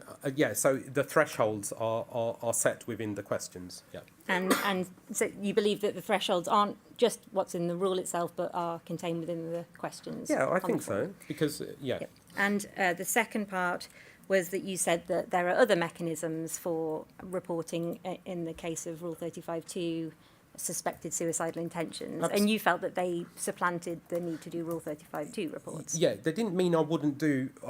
It's not for consideration. It's just that there were other mechanisms that we used at the time, and we still do. So Rule 35. So doing, for example, a Part C is a definite mechanism of communication to the Home Office, and that would be coming from multiple sources. And we would see patients released after a Part C, and we would see patients released. I've even come across evidence where a medical legal report was sent to the Home Office and a patient was then bailed because of the medical legal report. It had nothing to do with us communicating. Yes. So there are multiple means of communication with the Home Office. And whilst I appreciate that we had a way of communicating, and Rule 35.3s also would incorporate mental health assessment. So if they've been tortured and have mental health, we would do a Rule 35.3. We'll come to Rule 35.3. Sure, sorry. No, that's fine. So you considered Rule 35.2 as being one way of communicating with the Home Office amongst others. Amongst others, but it's yeah. not a way that you ever employed.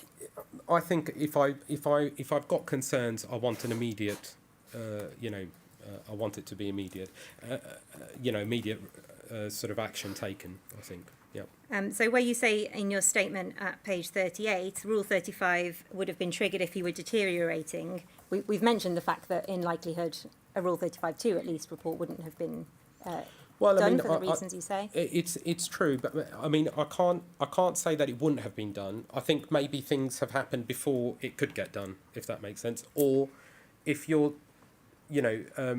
or it's actually been incorporated. The information has been incorporated in Rule 35.3. And where you mention deterioration there. Yeah. In your statement, would you accept that the requirements of the rule 35.1 and 2 don't require any deterioration? They require, firstly, likelihood of injurious injury by continued detention, and secondly, suspected suicidal intention. So none of them require you to wait for a deterioration before doing a report, do they? I mean, we'd have to look at the questions, the specific questions in the report. So I'm just asking you to look at the wording of the rule. Forget about the questions that are on the form. Okay, because we'd be filling the questions. I wouldn't be looking at this. I'd be actually filling the questions out on the form. This would be, actually it's the first time I'm seeing it laid out in that fashion. Yeah. Okay. He also mentioned, sorry, if we can get the gentleman's records back on the screen. So it's BHM 00005, and again it's tab 17 that you have it at, and the bottom of page 4, top of page 5. Top of page 5, please. So he mentions he has scars from being cut on the face and the back. Yes. There's no record of you asking how he got these scars or who cut him on the face and back. Did you consider, or would you have considered whether he might have been tortured? Yes. So this was a Rule 34 appointment, I believe. I think it came in the day before.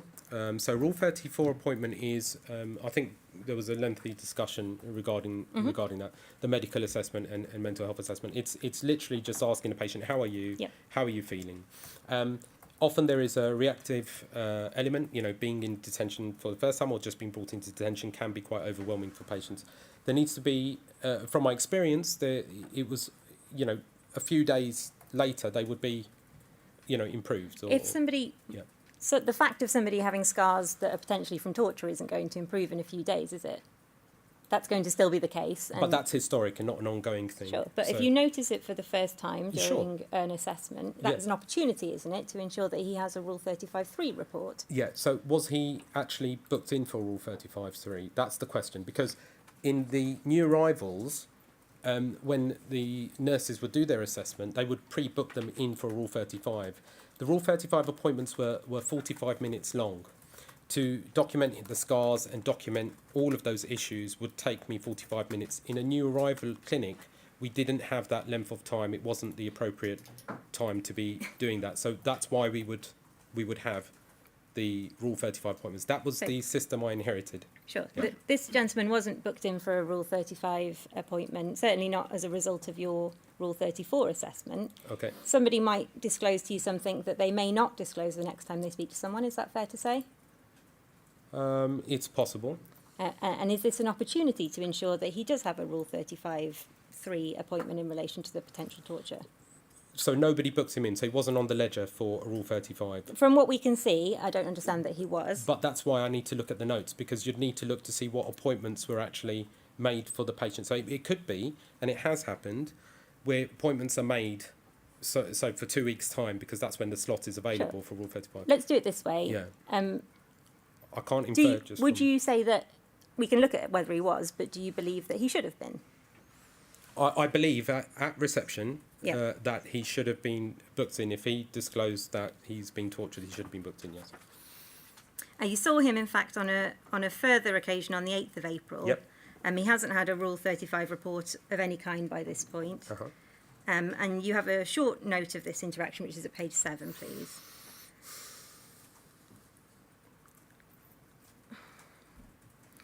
The history is about bowel symptoms. You don't mention anything about his mental well-being there, and the torture or the scars are not discussed. Uh-huh. And your statement says at the bottom of page 39 that you didn't prepare a Rule 35 report at this stage or thereafter, as you were not sure if he had an allocated appointment. Sorry, Yes. where did I So- say that? You say it in your statement, page 39, at the bottom of page 39. Uh-huh. You're asked about it and you say, I'm not sure if he had an allocated appointment for Rule 35.3. Yep. And that you say that Rule 35.1 would have been completed if his records indicated he was deteriorating. Yeah. Could you have checked if he had a Rule 35 appointment? I could have checked, yes. Do you could think have you checked. should have checked? I mean, it's very difficult to answer that. I don't check every appointment for every single patient every single day. That's not what I do. I don't check to see that every patient that's come in the night before has an appointment on my ledger, because and it's just, how much do you check? You have to trust the system. The system is there in order for you to trust it. If you pick up things, you should act on it. Yes, definitely. You picked up, didn't you, in your first assessment Yes. with him that he had scars? Yes. Um, And it could be that I did check. It's quite possible I did check and see he's got a Rule 35 appointment and then said, fine, You know, it's quite possible, but that wouldn't be something I would document. Or it could be that I've sent a message, or you know, so that's also could be that. Yeah. Well, we'll go on to consider whether he did have a Rule 35 Sure. appointment at all. But I want to turn to another detainee now. This is 801. So did this patient, did he improve under the mental health team?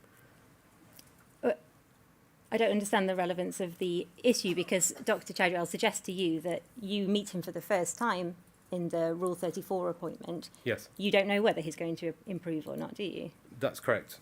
But I just wanted to know whether that Okay, was well, the case. you've got a copy of his medical Sure, records. okay. Can we consider 801 now, please? And his medical records are at HOM 032191, and you have them also at tab 29. Yep. You don't discuss this in your witness statement, but Dr. Hard, the inquiry's expert, has been asked to look at it, so I'd ask you about it as well, Yep. please. This gentleman arrived at Brook House on the 1st of March 2017.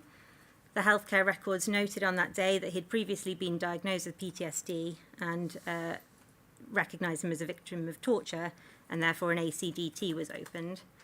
At page 3, we have an entry. 2nd of March 2017 at 15:18, and he was seen by Dr. Belder, and Dr. Belder's a psychiatrist. Sure. History of torture was noted. It was noted that there had been a previous Rule 35 report at Brook House 2 years ago, and his current condition was noted. It's also said there, sort of second paragraph from the bottom, he has had 2 suicide attempts. He tried to disguise the intentions and did not admit that he took 2 overdoses with suicidal intention. He was admitted to ESH and received treatment. And there's a plan there to transfer him to hospital under Section 48 and keep him in the E-wing in the meantime. And you note immediately below, we see your name there at the bottom of that page. Patient was on mirtazapine, advised to continue, prescribed not in possession, not suicidal, but having depression. Yep. And the plan is to continue on mirtazapine and review him if he's not improving. Do you know if you would have seen him in person to make this note? I have to be honest, I'm not sure. Okay, but you would have had access to his System 1 records. Yes, patient, yeah. I would have had access, yes, definitely to. And you say not suicidal, but as we've seen above, he has 2 previous suicide attempts where he didn't admit the intention and didn't admit that the overdoses were suicidal attempts. Is it fair to say that sometimes patients aren't open about suicidality? It's true. I think I haven't had a chance to read through the whole of the entry. I think when I said he's not suicidal, I think I was talking about currently, right now, from my understanding, rather than historic. Sure. The psychiatrist has obviously raised some pretty serious concerns Of course, here. yes, of course. And so much so that he needs to go to a hospital under Sure. Section 48, which is Yes. a transfer Yes. direction. Yep. But again, there's no Rule 35(1) raised by you. Yep. So that's where a detained person's health might be injuriously affected by detention. Do you know why you wouldn't have opened or done a Rule 35(1) assessment? I think Part C would have been sort of completed for this gentleman. He's currently, a course of treatment is being actioned. I don't know the specifics of why a Rule 35(1) in particular was not triggered or was not asked or put on a list. But as I mentioned before, there's some... I think the Rule 35s, there were set allocated times. This was inherited. So set allocated times for doing Rule 35s. And yes, I do agree with completing or informing the Home Office. I definitely agree with informing the Home Office of any changes that are happening with the patients. But you know, we were doing that. So like Part C's, emails, for example, and things of that nature, and you know, ACDTs, the Home Office would be aware. So you know, all of that awareness, and then you know, it was already taking place. But yes, you know, Rule 35(1) in this instance, obviously, it wasn't done at that specific time. And neither was Rule 35(2), which relates to people who Yep. might have suicidal intentions. And indeed, there's a history of being severely tortured set out here. You can see it under this first cipher there. And again, no Rule 35(3) was done either. Yeah, so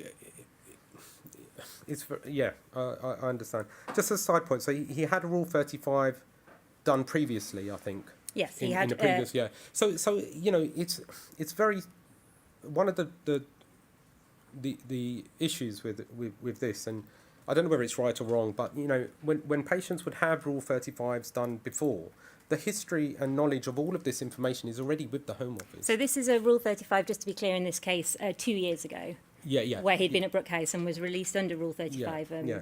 So sometimes we would, so the Home Office had lots of information, is what I'm trying to say. So it wasn't that they were completely naive of the patient's medical issues before they were even put into detention. So But the gatekeepers. You'd agree, I from think, that that Rule 35 2 years before isn't likely to be a very up-to-date presentation of his current condition, wouldn't Not you? of the condition. So Part Cs would be helpful in updating the current, but the historic torture and those sorts of issues would remain the same. Although for the the way most they part. affect him might change over time, Exactly, mightn't they? which a Part C would definitely be able to inform the Home Office of. And so you see the role of Part C here supplanting the need to do any Rule 35(3) assessment as well. I don't think to do a Rule 35 free assessment, it's just a way in which we can communicate with the Home Office our concerns, and was found to be as effective in the outcome, the goal that was desired by And the Rule so- 35. And so sometimes you did them instead of Rule 35. Sometimes we would do them first, yes. Or entirely instead, because you don't I do will any s- Rule 35(2)s, for example.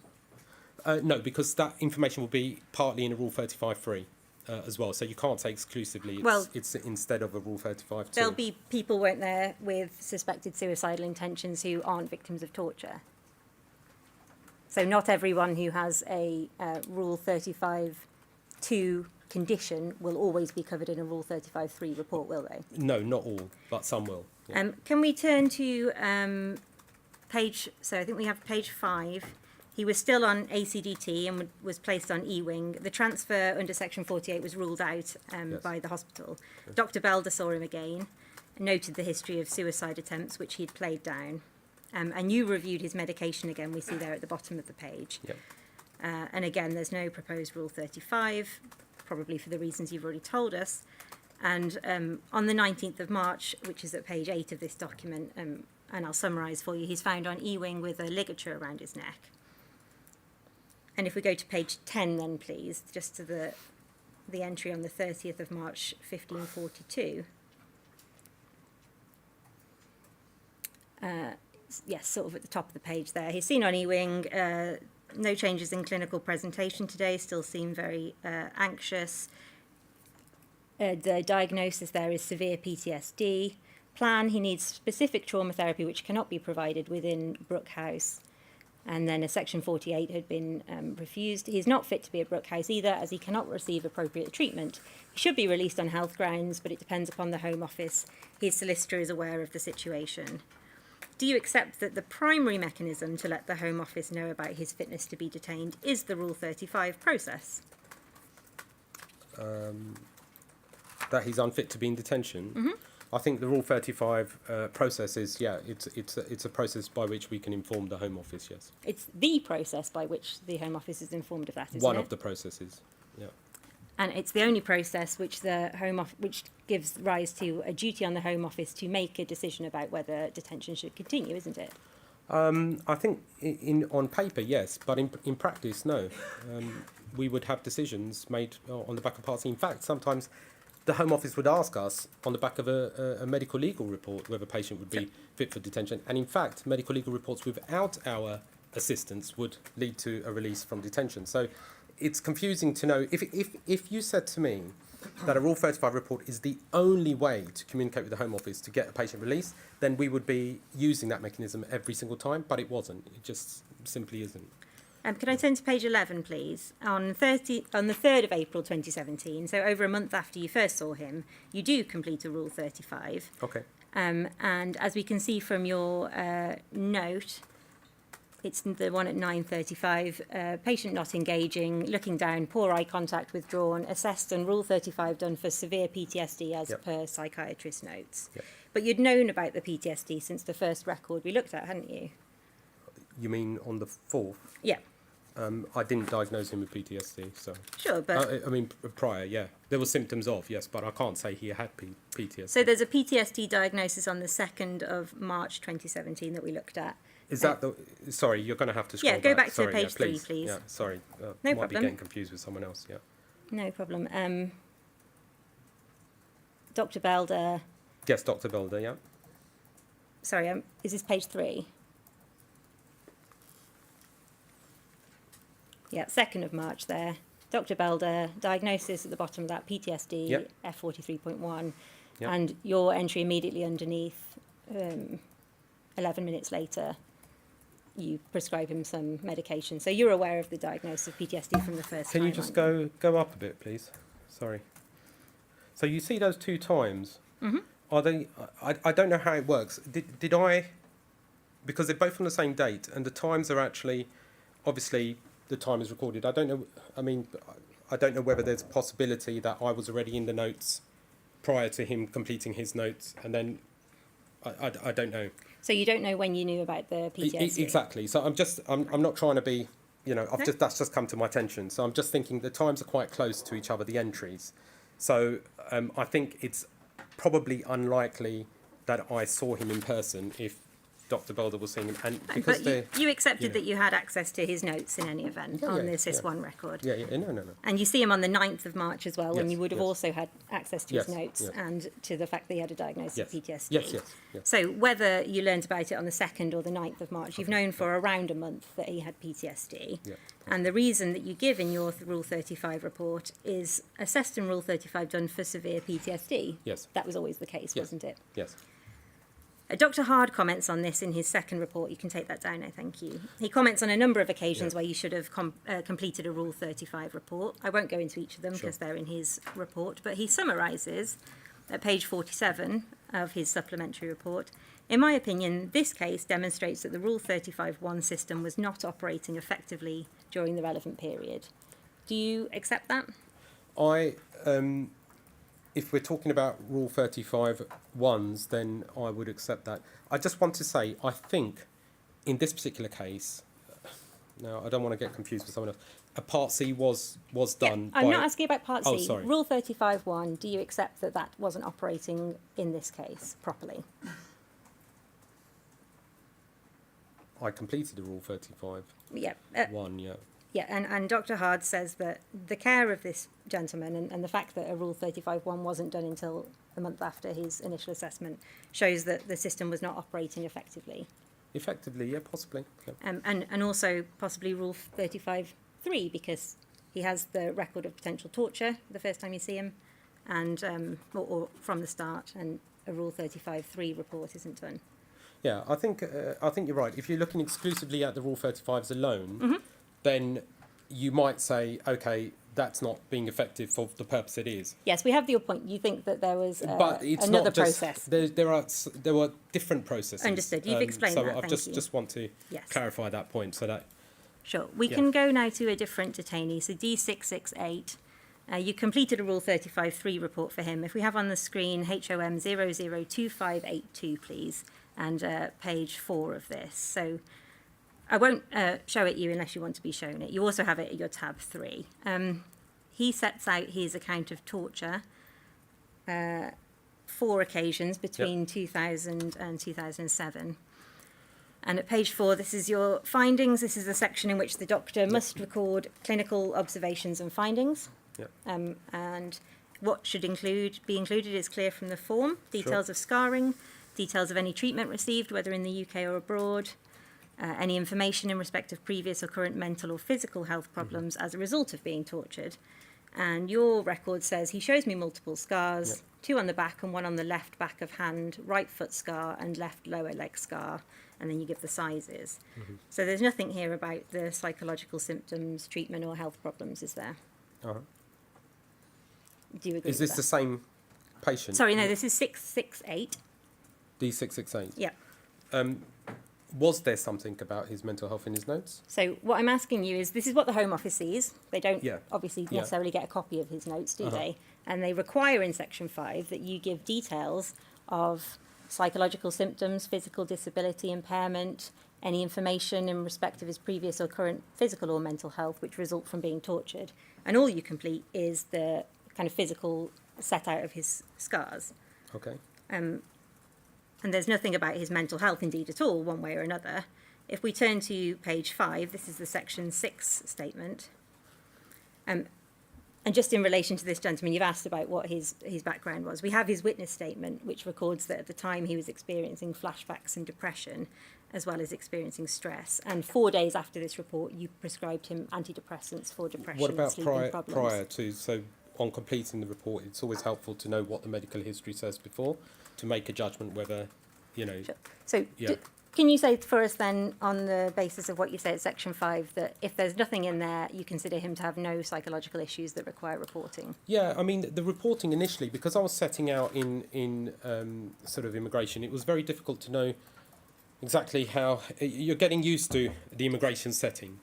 The two issues as a doctor is we are patient's advocate. So that's one thing that I want to say. I am the patient's advocate, but at the same time I have to be truthful, and that's part of the GMC requirements on probity and also being the patient's advocate in situations. So being an advocate means that I want to include as much information as possible. Being truthful means I have to include what is correct. Sure. And sometimes I just felt initially, although our practices have now changed completely, in the initial phases, without feedback from the Home Office, I would just include the information that I felt was relevant. I think putting in negative comments in there when patients would go away and actually read those comments themselves, and solicitors would then read those comments and say, well, you know, doctor hasn't said this, or you're in detention because the doctor has, you know, there's a lot of expectation on the doctor getting patients out of detention. It's like we hold the buck, you know, like we're above everything else, we're above the Home Office. The doctors are the ones that can get you out, and they're the ones that keep you in. Okay, I'm going to have to stop Sorry, you there. I'm No, it's fine, digressing, but I we apologise. are slightly pushed for time. So Sorry, I know it's all right. I'll tell apologise. you I when just you wanted need to to give make more my information. point, No so- problem at all. It's similar to what Dr. Rizarani Yeah, said, I exactly. think. Yeah, that's what I'm going to say. Fine. Yeah. And you say at section 6, Yeah. under the heading assessment,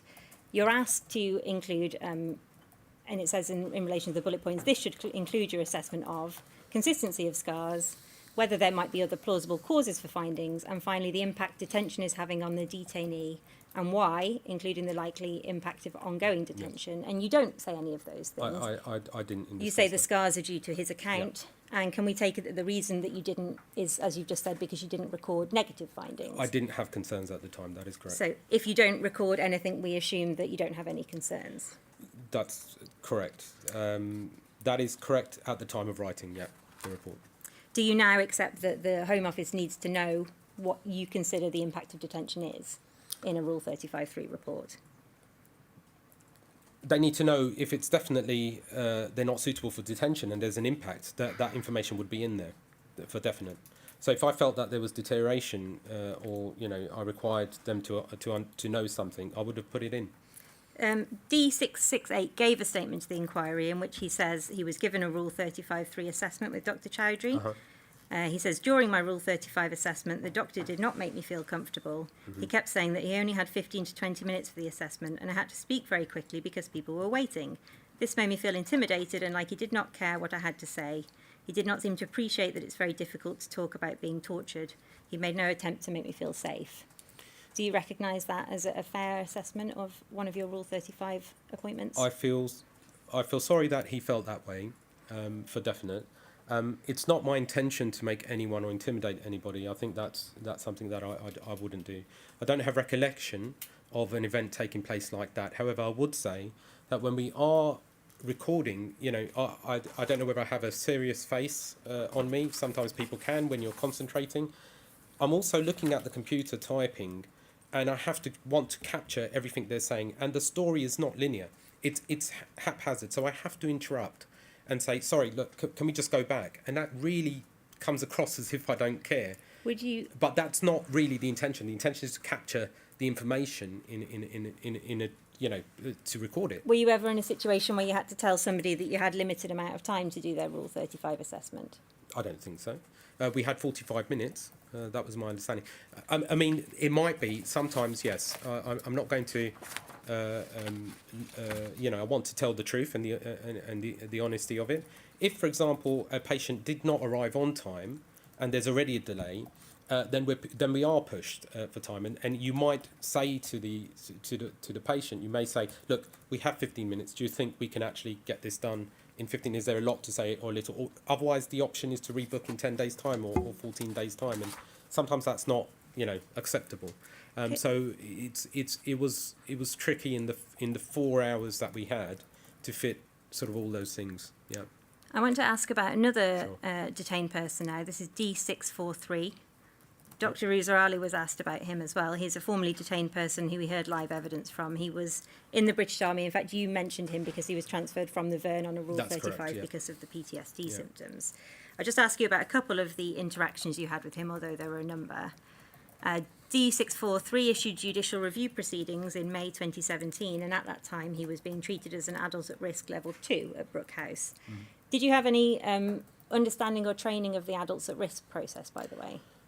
When I first started, I was getting to grips with the adults at risk. It wasn't something that I was involved with in the sense that the decisions were not being made by me. This was a Home Office sort of policy. Yeah. Home Office would make decisions. Information would be passed on mainly through the nurses, through the sort of head of healthcare and the nurses. I can't recall ever being asked by the Home Office through any correspondence what level do you consider this patient Okay, to be at? fine. So, you know, but I learned about it, of Yeah. course. And we did, in fairness to the Home Office, they did come, I think in 2018 or 19, to deliver a 2-hour session on the changes that were going on with adults at risk. Okay, thank you. Can we turn to DL0000228 and page 47 of this? This is from D643's witness statement, but it's an accurate page 47, please. It's an accurate recitation of his medical records and correspondence. So we see here at paragraph 170, on 12th of June 2017, Home Office GSID made a request asking the following: whether he's fit for detention. If not, please state the reason. Is he receiving adequate care? Is he on any medication? And if so, can we please have a list? And is he fit to fly? And you responded just with the patient is fit to be detained and fit to fly. And we have your response as a separate document, but it literally just says that and then your name. And the last time you saw him was nearly 3 months before this fax was sent. Is there any reason why you wouldn't have answered the Home Office's second question about whether he was receiving adequate care? I think essentially the information that we pass to the Home Office, you know, we understand that they're not medical in nature. That was one of the questions and queries that we had with them when we were following up and trying to establish. So I just kept it very brief for them. So they've specifically asked you, Yeah. is he receiving adequate care? So it's something they want to know. And you didn't, you mean, accept that you didn't respond to that? Well, that specific question, no. Yes, I mean, the patient is fit to be detained would also infer that they are having sort of adequate care I see. to that level, yeah. And you don't respond to whether he's on any medication or not? I often found that those sorts of questions were without, you know, I don't understand how they were going to be received and interpreted by non-medical. I don't mean to sound arrogant. I just didn't understand how that would be helpful. So I gave the information that was needed and required by the Home Office to make the decisions. And I understand you wouldn't have had to see him to write this letter. No, I would have reviewed the notes, yeah. So we can look at page 46 of this document, please. These are various entries in his records around the relevant time. So we have at 166, Darla Dowd, mental health nurse, says that he has flashbacks. Sometimes he gets suicidal thoughts, for example. At page 47, paragraph 169, just at the top of the same page, he mentioned that the Manchester bombing triggered his PTSD, and there are early references as well, but they're the most recent ones. If you'd have seen those records, would you have considered that he was fit to be detained and there was nothing further to tell the Home Office? I think the Home Office already made the decision about fitness to be detained when he had the Rule 35 done prior. They're asking you if he's fit for detention, aren't they? That's correct, but they've made a decision themselves by sending him back to detention. So, you know, they're asking me whether he's fit to be detained, and my assessment is that we are adequately treating his condition. But, you know, and so yes, he's fit to be detained at that particular point. Was the assessment. Yeah. You said that the Home Office have already made a decision because, as you mentioned, I think earlier, the Rule 35 had led to his transfer rather than release. Rather than release. So did you, on this occasion or others, consider previous Rule 35s to be a sort of decision from the Home Office that was binding on you, that means they were unlikely to change their mind? The Rule 35 wasn't set out, and it was not my understanding it was a daily sort of update to the Home Office. That wouldn't be the purpose of Rule 35. So Rule 35 is quite static. As was mentioned, it's just a snapshot of that particular time. It's not expected, you know, that you would be doing a Rule 35 again the next day because something's changed. Is there any reason why you formed that impression? Because there's Well, nothing in the rules that says you you're can't right. have... You're absolutely right. There's nothing in the rules, but that's what was inherited. That's number one, and been From- running like that for years. And how did you form the view that that was running like that? Because that's what the clinic ledgers were all like that. You know, when I came into healthcare, I came into a system that Yeah. was already running. I see. I didn't create the changes. We tried to influence Home Office to design a different, way. That was part of what we understood, but yeah, so from that aspect, perhaps it was easier for the Part Cs to be done. I'm just saying that Sure. because we could do that on a daily basis if Fine. needed. Staying with D643 then, he recalls he saw you in January 2018 and requested a Rule 35 assessment, and his recollection is that you refused to complete this assessment, and he submitted a letter of complaint about that on the 22nd of March 2018, which is in his witness statement, which we've got open. It's at page 57, and it says, I took with me, to his appointment with you, 3 of my psychiatrist's reports as I wanted the staff to know more about my PTSD condition and what was affecting me in detention. They took me to see a Dr. Chowdhury. So if you go down the page, I'm reading from near the bottom, there you go. Took me to see Dr. Chowdhury. I tried to talk to him about how I was feeling at the time and asking for help. But Dr. Chowdhury wasn't listening to me. Instead, he was asking me about my immigration case. So just to pause there, he's referring to medical reports by psychiatry and psychology experts, not produced as a result of referrals from Brook House, but that he's obtained independently. And they recorded that his condition was exacerbated by being at Brook House, and that his PTSD was not amenable to treatment while in detention. And we heard from a mental health nurse yesterday that you can't really treat PTSD with specialised care in detention. Do you recall seeing any such reports in relation to his case? With regards to reports, I can't recall, but I'm sure they were, there's no reason for me to suspect he didn't show me the report. And if he had offered for you to see them, you'd have considered them to be relevant to look at? I think that, I think that I'm just not sure how these medical reports. Yes, I mean certainly he can show them to me. But I think they've been done historically. Is that correct? Some of them were quite recent. Some of them were slightly less. And they've all gone to the Home Office first. I was a bit confused over the mechanism of these medical legal reports, because I understand from the reports that contain that they're sent directly to healthcare, but actually that's not the reality. At the time, medical legal reports were not actually sent to us directly. They were sent to the Home Office. Home Office would choose to contact us or not. Sure. And they weren't in the medical records prior. I was going to ask you yeah. that. So they weren't necessarily sent to you by the Home Office, but if the patient comes with copies of them, Yeah, you absolutely. would look at them. Acknowledge it. Yes, of course. And his complaint says that the reason for his attendance was that he was feeling low, stressed out, and getting suicidal thoughts. And he'd been at Brook House at this point for over a year, uninterrupted, and in immigration detention for 18 months in total. And he goes on to say, I think it's over the page, Dr. Chowdhury told me he was going to report his concern at a staff meeting about the length of my detention, and he would get back to me in a week. 1 month had passed and he did not get back to me. However, when I went to see him, he refused to see me. He gave me no information at all. I felt Dr. Chowdhury had no interest in my medical condition and my complaints. He made me feel useless and unwanted, and he said that the result of that was that he didn't want to go back to you again. You would have had access to the medical records that I briefly took you to that show he's expressed suicidal thoughts in the past. Knowing what you now know about Rule 35.2, do you accept that you could have made a Rule 35.2 assessment on this occasion when he requested one? Rule 35.2 for suicidal? Yeah. Suspicion of suicidal intention. I mean, I'll have to look at the entry. What was my entry? Did I see him on It's that not day? an entry by you. I've referred you to previous entries in his records. Yeah, with a but what I mean history is of that suicidal. he said he came back to see me. Yeah. Is there an entry that I've put in there? Sorry. This from is the his. notes? We just have his complaint here in front of us. I think I'd have to put it into context.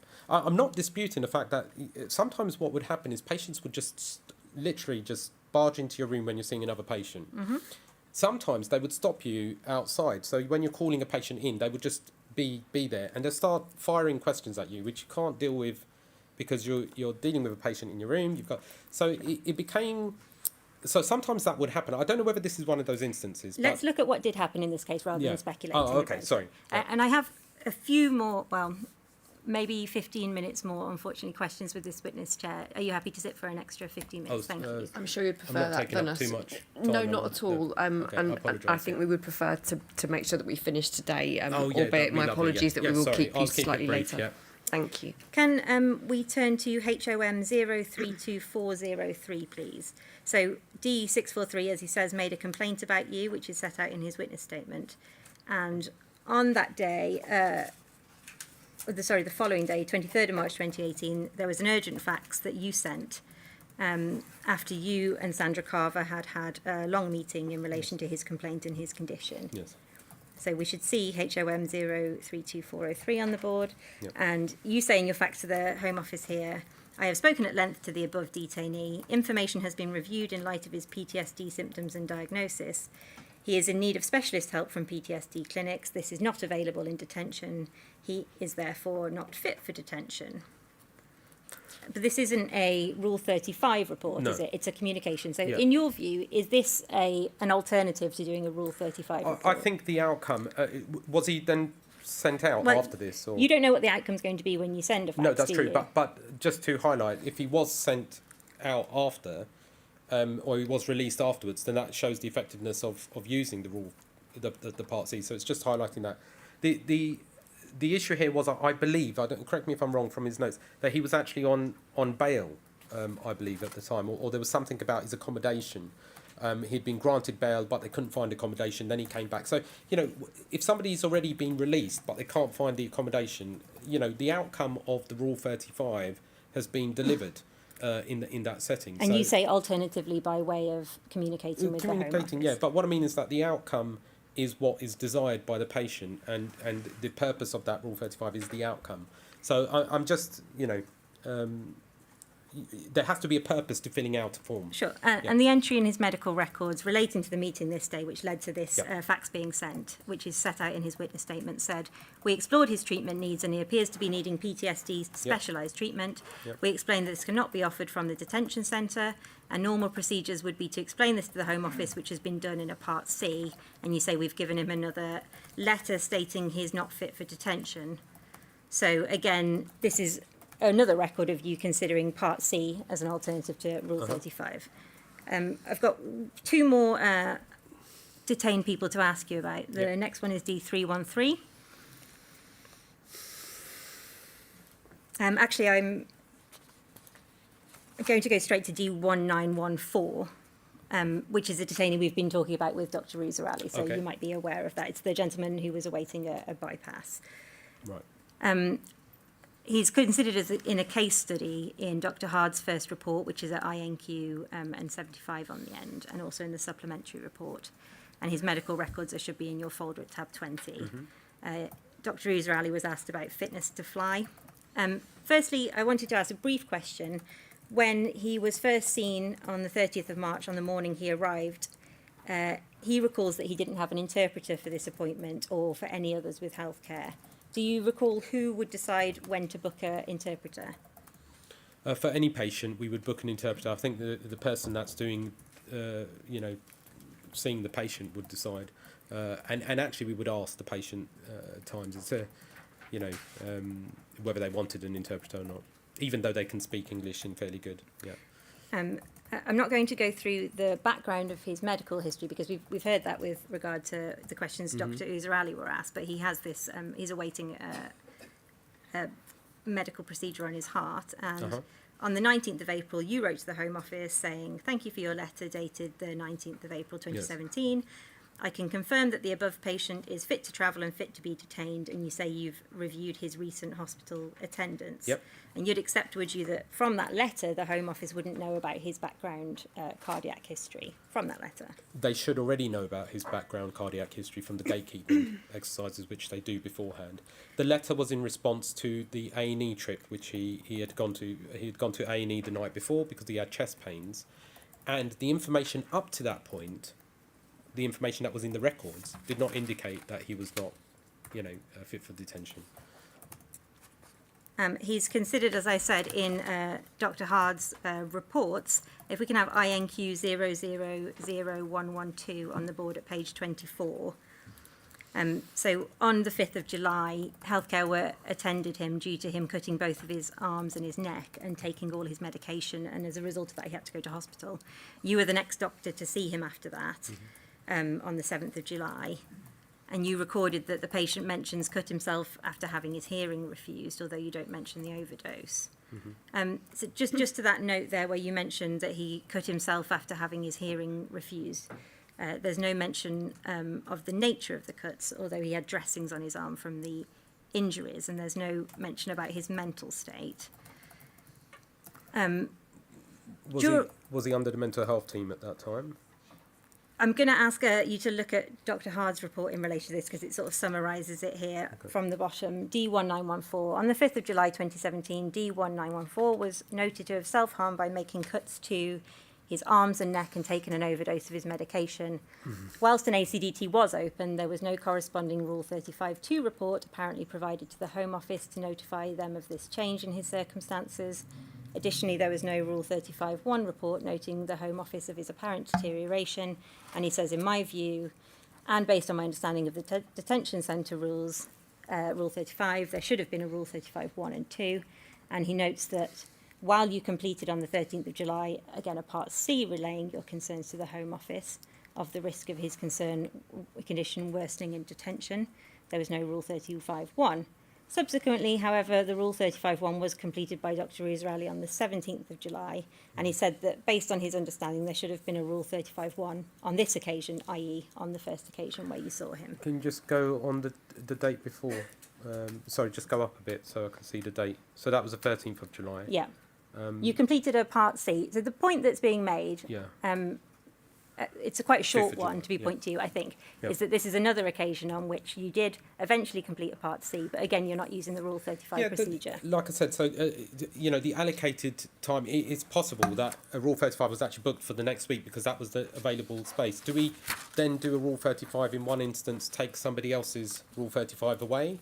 Would you say... it's very tricky to kind of navigate and do that. Yeah. Take somebody else's Rule 35 away, so there was a limited amount of appointments for Rule 35s? Absolutely limited. Yeah. And what was that due to? Is one a day, 45 minutes. It's time, because the work we're doing in the immigration centre is not only going down to E-Wings doing the care and segregation unit, then we would have a Rule 35 appointment which was 45 minutes long. We'd be seeing about 10 patients in routine general practice, and then Rule 34s, plus dealing with all the paperwork. And that's all crammed within 3.5, 4 hours. Sure, so there's not enough time. It's not enough time. I would be happy if I knew Rule 35s were the only means of getting people released, and we had all day to do Rule 35s. When you're having 30 patients come in the night before, and 30 patients requesting, maybe 10 of them might be requesting a Rule 35, that takes your waiting list to 10 days.